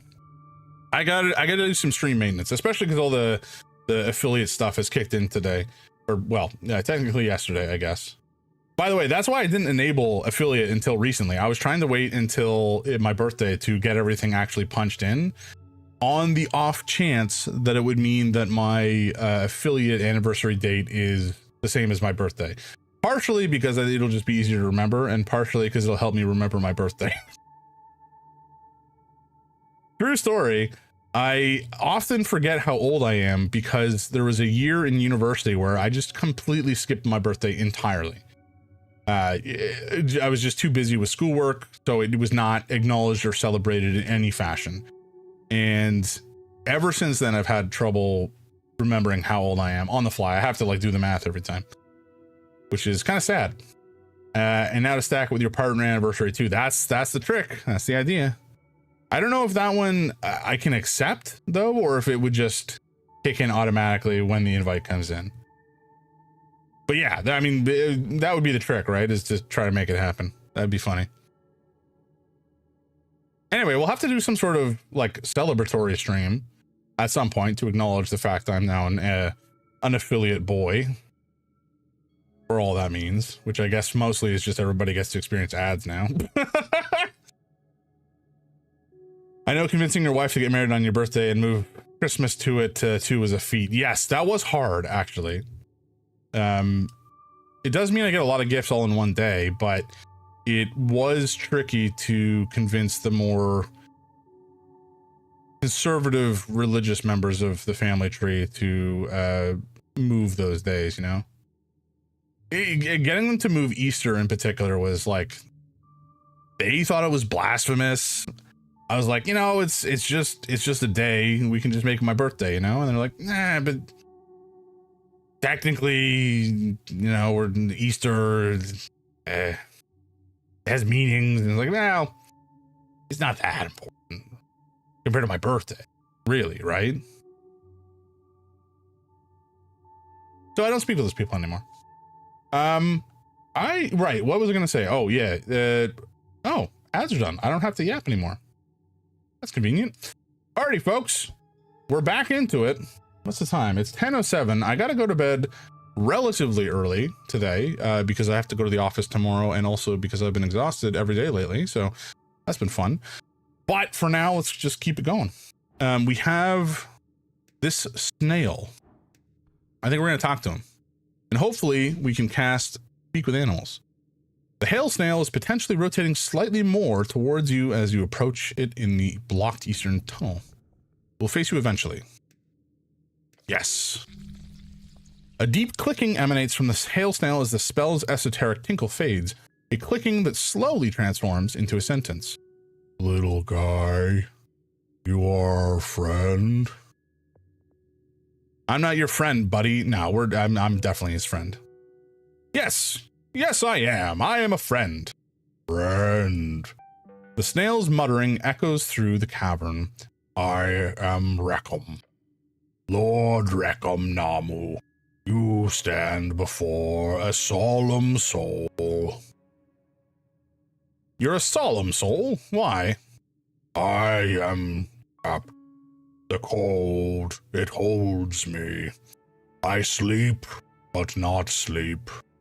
Esoteric ice binds me. My children, they sleep too. We cannot move. The Lord of what? Lord of my escargotoire. My children, 6 in number. They are still small, but they will grow as I have grown. How did you end up here? I fell asleep in this hallway months ago. When I woke, I was growing larger and larger and colder and colder. The esoteric cold, it feeds on itself. Now I cannot move. I cannot warm, cannot wake. What are you voting in the election? Election. It's when people choose their leaders. Choose. We do not choose. The strong, they lead. The old, they guide. This is the way. But if I must vote, I vote for whoever helps the snails. We are forgotten. Always forgotten. Do you know anything that could help me when it comes to the mystery of the tea shop that blew up? Tea shop? I do not know this. I only know and sleep and the slow turn. That's all I wanted to ask. Okay, so that's a snail policy I can get behind. Yep. Amen. Could I break the esoteric effect causing the snail lord's hibernation? You have a feeling you could. In either case, you must try. Ooh, I've got Druidcraft, and I petted him. Nice. Hell yeah. Okay, let's help him. Great success. You focus on the esoteric strings, the ley lines connecting the snail to the pocket dimension. There, you see it. Your body warmth, your presence. You press against the barrier. The pocket shudders, then shatters. The esoteric ice begins to melt. Slowly, very slowly, but it's working. You did something? Yeah, I broke the esoteric effect. Oh, so that means it'll move away from the passage? Well, yeah. Right. That'll make Lady Sageleaf very happy. He groans. He is very happy. You're very welcome, snail. The snail lets out a blubbering clicking noise. Other sounds echo from deeper in the hallway. His family is awakening all together now. You should return later after a rest. They will be done by then. I'll leave them to it. Nice. Hell yeah, we saved the snail. And we pet him and didn't die, which is more than I can say about the gelatinous cube. Okay. That seems good. Job done. I guess we can't. Can we engage with this more? This was a strength check, I think. Okay, I don't think we can really get anywhere further down here, at least at this point. Unless was there a passage up here that we could go through? Is this always here and I just never tried walking in this direction? Am I dumb? I might be dumb, folks. I might be a buffoon. Let's eat some more snacks. That's all of our snacks. Shame. Oh, this is the one-way door. Okay, so we could have done this like ages and ages ago, and I just didn't realize that there was even a path there. So that's fun. Holy jumping, this is the other side of the cube.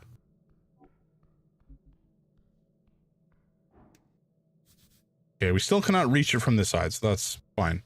At some point, presumably, we'll be able to grab that and get it out of there and, I don't know, lure him away elsewhere.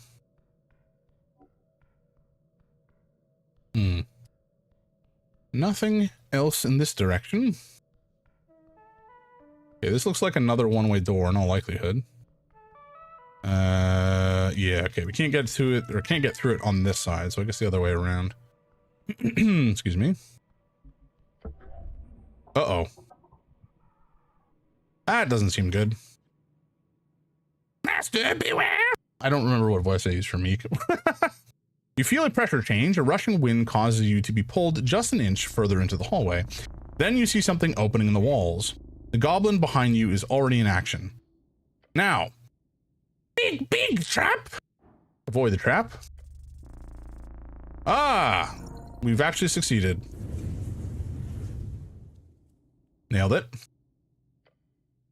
You just barely escaped the deep clutches of the skin-melting heat. Standing up, you realize the fire singed the edges of your uniform. Adrenaline leaving system. Pain burns. Roll around to put out that last fire. But you live! Woo! God damn it. Don't walk into obvious death hallways like that. I don't need to see more of your near-death experiences. How the hell was I supposed to know? It was ominous. It was clearly an ominous hallway.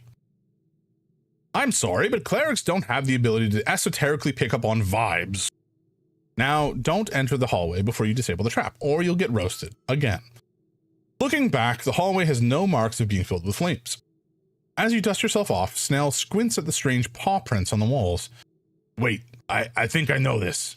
These marks, this is where you can deactivate the trap. Let's check them out. Terrible, terrible hallway. Paw prints, one on each side?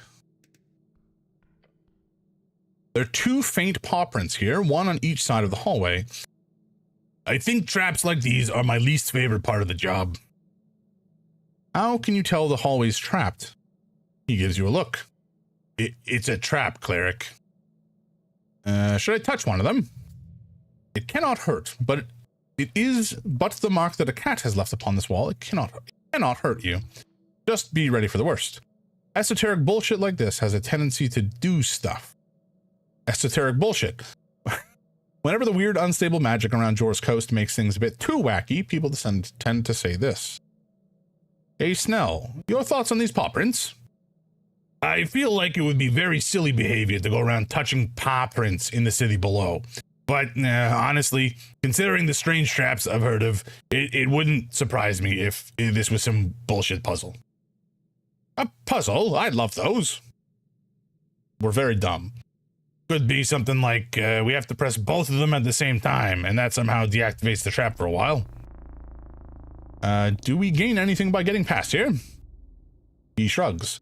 This is outside HWBT jurisdiction. Considering the esoteric bullshit going on down here, it's impossible to tell exactly what's behind here. But if you're looking to search deeper, this could be the way, unfortunately. Yeah, it's worth a try, I suppose. What's the worst that could happen, apart from being polymorphed into a rust monster or something? But that won't happen, will it? Being a man means taking risks. Let's do it.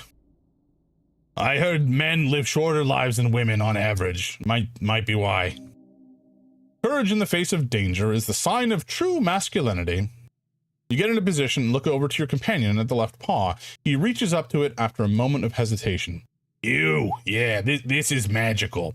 But nothing more than that, he says, and puts his whole weight on it. Try pressing yours. Press it with intense masculine power. Plonk. The goblin jumps back, a deep groan from the walls. Did it do something? The fuck is that ticking noise? Look around. Esoterical vibes. Your body tingles. As you peer into the hallway, you see something appear on the wall. Is that writing? At the entrance, a whirling mess of faint light forms a stable shape. Entrad on peri probos. It is some kind of eldritch language. How horrifying. What? No, that's just cat speech. I can read this, kind of. Impressive. Sure. He stares at the text and mumbles to himself. It says, enter, as a pair, and be probed? I don't want to be probed. No, wait. He snaps his fingers. It's a test. Enter the hallway in a pair and be tested. I'm ready. What are you? The goblin takes a deep breath through clenched fangs. Yeah, okay. On 3, 2, 1. Wait, on 3 or 0? The goblin stops himself from stepping into the hallway in the last second. Now start walking. The two of you step forward. In hesitant unison. Stern, heart beating fast. How far are we going to... Stop. The text. You both stop halfway, looking at the magical lettering on the wall. Al son divino la puerta se abrirá. Oh, gods, your companion mutters. You can read it, right? It's not like I took formal lessons. I've just picked up a few words here and there. A clicking sound starts to echo out into the hallway. Tick, tick, tick, tick. Gods be damned. Okay, hold on. I got this. Tick. Al sun de vino. That's a divine song. Sun, the light of the day, the great source of power that moves alone across the sky over the day. It follows a different pattern of movement in each band and with different intensities. In Ascani, it is small and moves quickly. Tick. Puerta is door. Tick.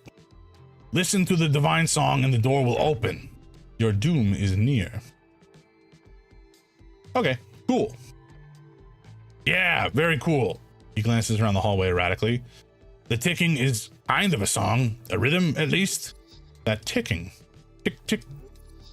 Oh, it's kind of catchy. Are you supposed to dance to it? Dance, eh?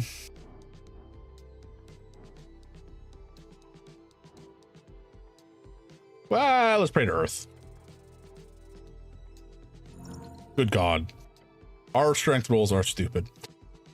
Your thoughts focus on divinity, that unreachable goal, one that you will never attain since you'll die here, by fire in this ancient trap. Press a fist against your chest. My people, my sons. Cleric, are you praying? You who trusted in me, I am your keeper as you are mine. In times of fear, we tick. You realize as the ticking enters your body, it is the same rhythm as the prayer. What? How? Why? Who knows? But never mind reason, it is time to act. The ticking is the river chant. It's the river chant. I'm sorry? The ticking, it's the river chant. You know it. The prayer? I've heard it, but... Oh, okay, I get it. The goblin has no idea why you're saying what you're saying, but he follows either way. What are we doing? Follow my lead. Count down from 3 and step forward on 0. Tap, tap, tick, tick. The rhythm lives in your soul. It must have been passed down. It lives inside your joints. The power it wields over you is indescribable. You've repeated this prayer, this chant, for unity and enlightenment, for reasoning and meaning. Take a step forward alongside Snell. 1, 2, 3, 4, 5. 1, 2, 1, 2. The goblin keeps up, each step forward made with trembling, adrenaline-fueled fear. Oh gods, oh gods, oh gods. Take those final steps. 1, 2, 3, 4. He mouths as he joins you in those final steps. 3, 4, 5. Oh shit. We're out? Oh, gods be good, we're out. The gods favor us, Snell. Cleric, look, he mutters and points to the wall once more. Another line of shifting magical text appears. Pasa libres por mandato celestial. It says we can pass liberally by celestial mandate? Hells yeah, we can.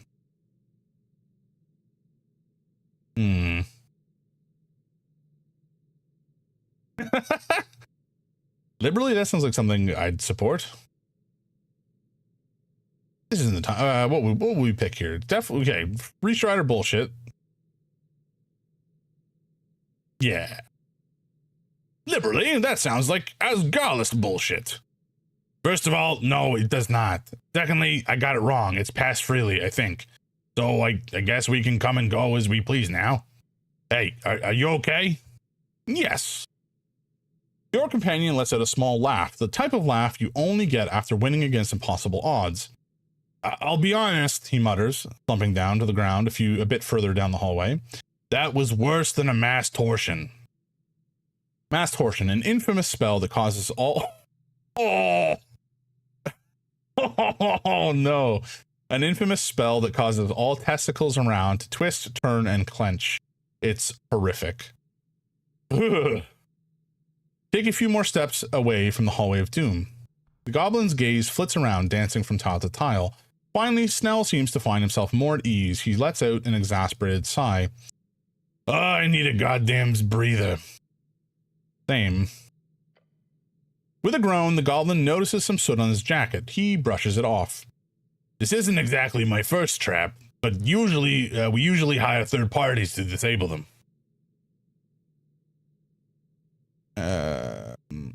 You ever hire any clerics? Nah, not during my time. He chuckles. You guys aren't exactly available for underground chicanery these days. Rooting around in his pouch, Snell finds a tiny green sphere. He smacks it against the ground and it begins to flutter up into the air. Point at the globe. What kind of globe is that? The Nessand kind. Sadly, it's my last one. Then the goblin leans back against the dungeon wall, making sure to check for any trap mechanisms beforehand. Look, I mainly work in Upper and Lower Tolstab. The city below is not my responsibility, usually. So apologies if I don't have these magically shifting tunnels memorized like some veteran adventurer. And I apologize for not manifesting a divine intervention. Yeah, you should work on that. The old guard used to deal with the tunnels all the time, but since Earth's death, that work has been entirely relegated to the 3 goblin tribes. It's sad we clerics don't get to delve these days. Don't want to leave all the fun to you goblins. Not sure I'd describe this hellhole as fun, but just for future reference, this place, it's real close to the garden, right? Sure. Wasn't here a couple months ago. Between the garden and the water lane sewers, I'm 100% sure there was a slanted hallway full of frozen spikes. We boarded them up as well as we could at the time. This boarding up, that only lasted a couple hours. It moved around. Yeah, it moved around. All this shit does. The esoteric madness down here was mostly managed after the conquest, but it still rises at times in spurts of violence and esoteric randomness. The goblin has no proof of his inane theories. Hallways don't simply move around, not without powerful arcanists around. That's insane. I figured all the shifting calmed down after the conquest. It didn't, or, I mean, from what I understand, your dead god and his paladins used to keep things clean. But nowadays, it's getting weirder by the day. But, hey, now that you're here, you can take on this esoteric bullshit, right? Do well, and I'll buy you a beer. Deal? Sure. Wait, right, you're not allowed. You're not allowed? Maybe a little one, a tiny glass of beer. He shrugs. It's not like they have a way to check, right? No, they do. They do? They do? They scan us. They scan you? Detect poison and disease. They check us sometimes. Detect poison and disease? Oh shit, I keep forgetting you're like an actual cleric. No alcohol at all, eh? Remember the words, intoxicants are the work of evil and chaos. As clerics, we must... I don't like the taste. Oh, so you've tried it at least. A shameful past. Those were the days. Of course, I'm not a square still. No, of course, you're practically a circle. But trust me, the city below is very esoteric. Nod somewhat. It's also really fucked up, which would explain why your beloved city would give up the property rights to a bunch of goblins, huh? He laughs. And more of these last couple years, there's been more and more Region scholars going delving to study it. The old lady doesn't let them in on her turf, of course. Chasing them away is one of my many jobs. Politely, of course. I'm not some syndicate gangster. But the other tribes are more accepting. For a ton of coin, of course. Nice work, by the way, with the trap. Don't mention it. My cat speech isn't the greatest, so I'm not sure what I expected. But we're alive. That's all that counts. You okay, by the way? No serious burns? No need to visit a healer or anything? No, there is no need for such weakling behavior. Healers are for pussies. I'll die at the age of 40 like a man. Great. Real stoic. Very samurai-esque. Yeah, real bone into pavement grinders don't need duration magic. He scratches his chin. That's the protect tomato one, right? Tomato? You are hungry. Tomato? Tomato. But wait, is all healing magic abjuration? Because that's the one that protects, right? A shield is protection, but healing sounds like more of a post-protection thing to me. I don't think lecturing is really our strong suit. You're questioning my esoteric knowledge? Oh, not at all. I just realized I've never had a chance to speak to an expert before. It's a bit more complicated than that. The esoteric can be malleable after all. Huh. Interesting. Well, I learned something new today. How lovely. What is your job exactly? I'm a runner and handler of the HWBT. So you're a sexy rogue like me. He lets out a painful groan. First of all, no, I am not. Secondly, no, you are not. He crosses his arms. I do a ton of stuff, okay? I run errands for the old lady, anything she needs. I also make sure our operations run smoothly. Everything from the apartment rentals to the CVS. That's shorthand for the city below security. Anything the old lady needs, I do. So you don't fight monsters? That's what Moon Gore's for, and the old lady's other enforcers. My job mostly just consists of talking to people, Cleric, like we're doing right now. A lot of talking and a lot of running around. He takes a deep breath. Exactly what we're doing right now, just without the light dungeoneering. So remind me, what's our goal down here? Our missing witness. Frank, son of Frank. We know he went down here. We're lucky Moon Gore saw him, even if she did let him pass with that magic. So he could have left to the south caverns, but those are some deep holes. I guess he entered this this area right here, probably through the sewers. Or you'll find that missing paladin I've been reading about. Lord Gorm. You think he went down here? Honestly, I'd say so. A paladin looking to relive the glory days. I could see that. Dungeoneering for dangerous monsters, getting loot, dying in some inglorious trap. He gestures towards the fire hallway. Inglorious, that's a term used in dungeoneering magazines. You think Mr. Gorm would survive that all on his own? You've seen him? A few times over the last year, coming and going, never talked to him. He didn't seem like the type to talk to goblins, you know.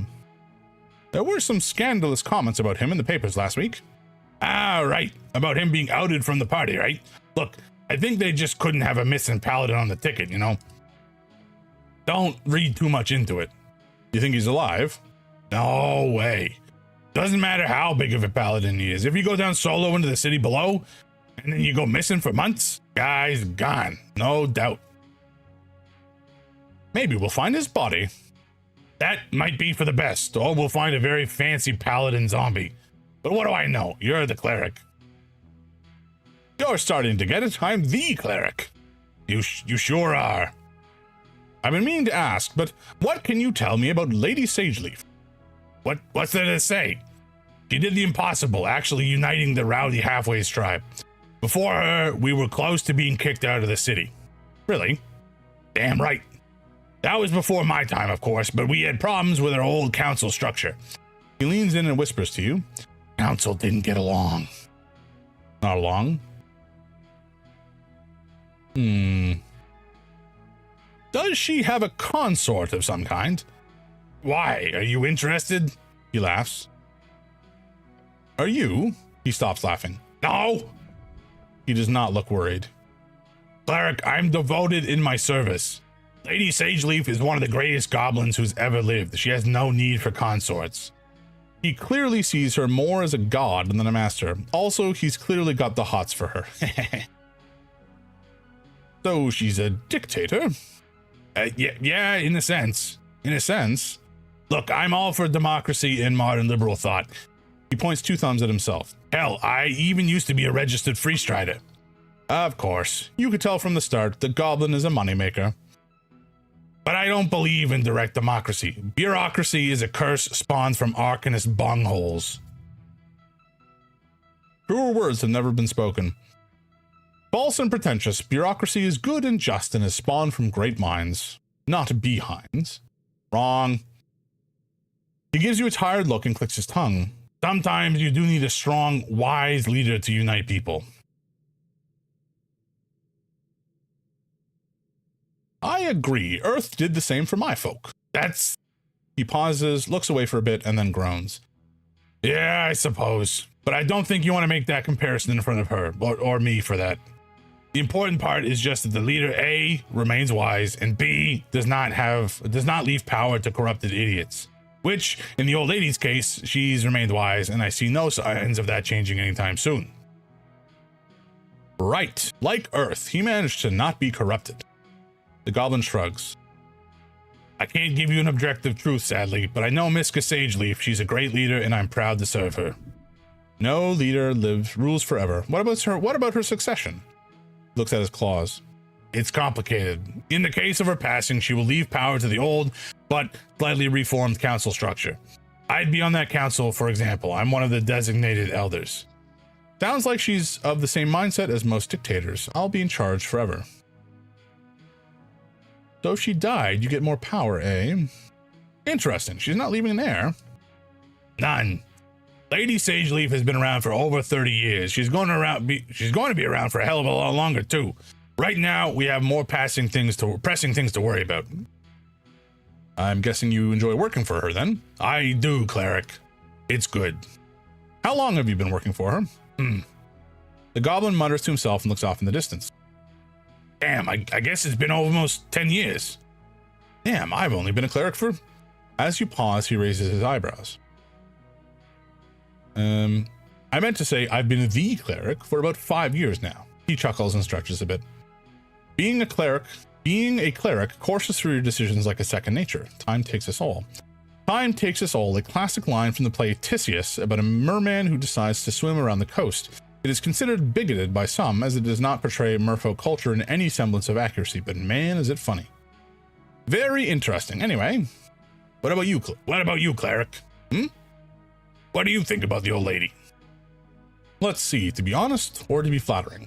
The goblin probably does not care too much about your opinion either way, but it can be used against you. The chieftain is a pain, but she does serve her people well. That is admirable.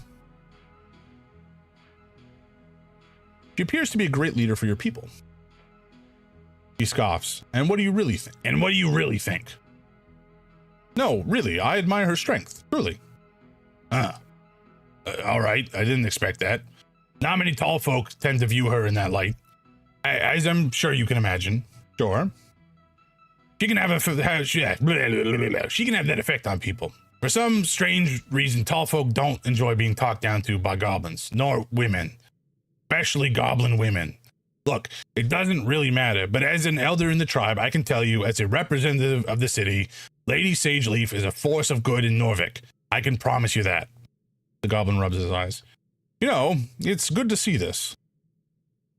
See what? Positive interaction imminent.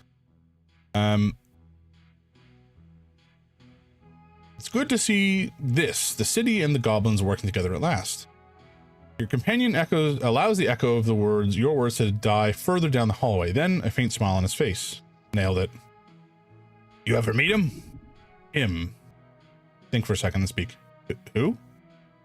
Earth. The goblin asking about your god? He must be growing interested in religion, having witnessed your example. No, Snell. Earth faded before I was born. Snell nods. First generation post-Earth, eh? The first human tested by faith and faith alone. It's for the best. Never meet your heroes, right? I imagine those hedonists chanting Tokigs' name wouldn't be too cheerful if he returned either. nor every other zealot raging across the coast for dead gods. The goblin spits out and leans back against the wall. I always hated Earth. What? Excuse me.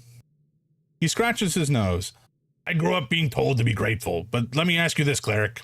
If you were the last of your kind, one of maybe 8,000 or 9,000 humans left in the world, and you were then told to be grateful to be alive just because the same monster that destroyed your entire culture also decided to let you live for some reason, would you be grateful? Is this about the conquest? Earth did kill many goblins then. You're talking about the conquest? He lets out a mocking laugh. Yeah, I am. You know, the goblin genocide, like those scholars tend to call it. There aren't many humans left in the world either, Snell. Sure.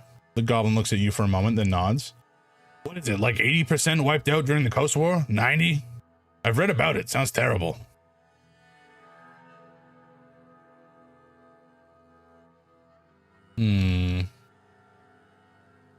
It was. I wasn't there, of course, nor were my ancestors, my people, all left before the worst of it. We brought it on ourselves. I don't know. He takes a deep breath. I suppose you could view the Arcanists as a sort of outside force that caused the whole thing. But you know damn well that they were human too. Men cause their own oblivion.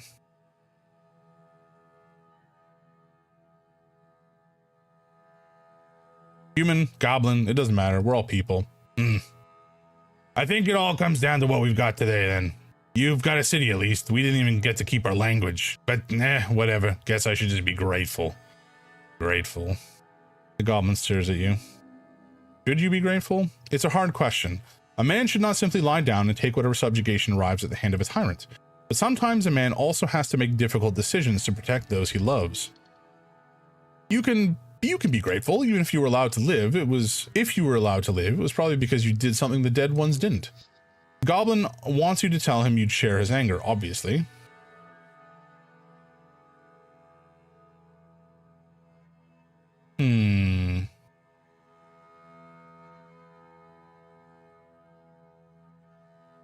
I don't know what I would feel. It would be the death of a soul. I would be confused. We are dumb. He nods slowly. You wouldn't be alone. Snell clicks his tongue and gets up.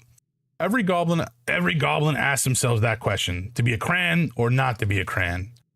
Cran, the goblin who signed the Goblin Treaty. He served Earth for many years as a warrior of Norvik.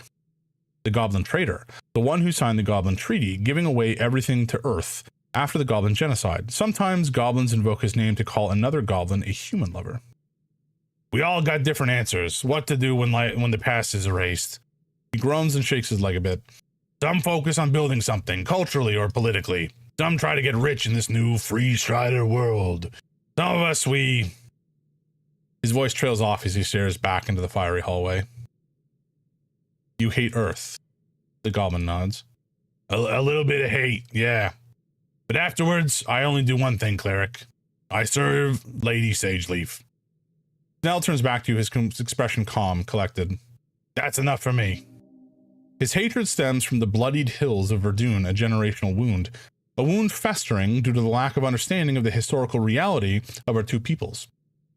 Humans and goblins could not coexist. Earth made that possible. That does not mean Snell is wrong to feel this way, but you must show him the truth, that Earth's teachings are not for the brute of the chopping block, but for the man who knows when to keep his blade sheathed. That could have gone worse, but yeah, probably smart not to talk genocide with the guy whose entire culture was erased like, 50 years ago? Need your help after stream? Sure thing. Wait, oh shit, it's literally the 50-year anniversary this year. That's crazy. Anyway, don't mention that or any of this again. He'll probably be happiest if you just listen and take it like a good little Asgust or something. Your companion looks at you for a while. His yellow eyes seem to behold you, seeking another answer. This one's on me. What? This short rest, it's on me. Lovely. The sprite light fizzles out just in time. I'm good to go now. Get up and get going. Damn! That was an intense conversation. An intense conversation with our current pal. Something's off. What are you talking about?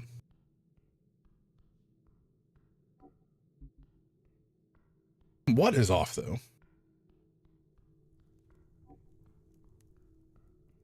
Oh, excuse me? What? Why are we back here? How do we get back here? That's odd. All right, well. Something is stashed under these heavy rocks. Very good. Ooh, a crusader's mantle and a paladin's insignia. You pick up the insignia. Its face when your god is the slaughterer of his people. Heavy, official. The symbol of Norvik is shaped in iron. Huh. There's only one paladin left in the city. Well, Lord Gorm. This isn't something you lose accidentally, not something you abandon. Paladin would rather die than be separated from this. Examine it carefully. The symbol gleams even in the dim light. Most strikingly, it appears to be hot and red, literally highly esoteric, as if containing some magical fire. You imagine it sitting on your chest proudly as a warm reminder of Earth's heart on your cloak. One day, maybe. And if it is here in this dungeon, then surely Lord Gorm must be dead. He couldn't have died here, could he? A truly tragic end.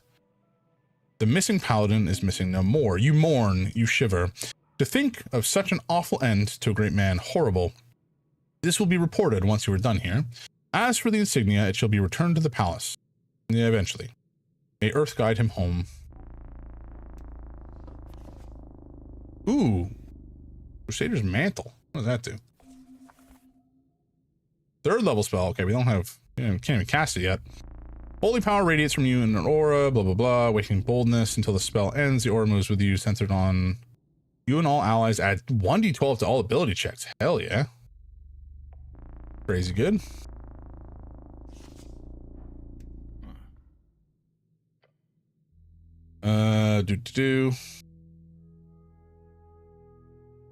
Okay. What's the time? It is 10:45. I should probably call it here, folks. We've made plenty of excellent progress, which is very nice. Although, I don't know what the point of going through this hall was. I guess it was kind of just a shortcut. It's kind of cool. But I think the only other path here is down these stairs. So we'll wander in this direction until we get to something that looks like we can interact with it, and then we'll maybe call it quits. Something shiny. Lovely. Alrighty, that's going to be it for us tonight. This game is so good, man. I love the writing in it. It's very funny. But at the same time, there's like some moments of meaningfulness as well, which is kind of nice. There's levity and there is depth, at least so far. All right,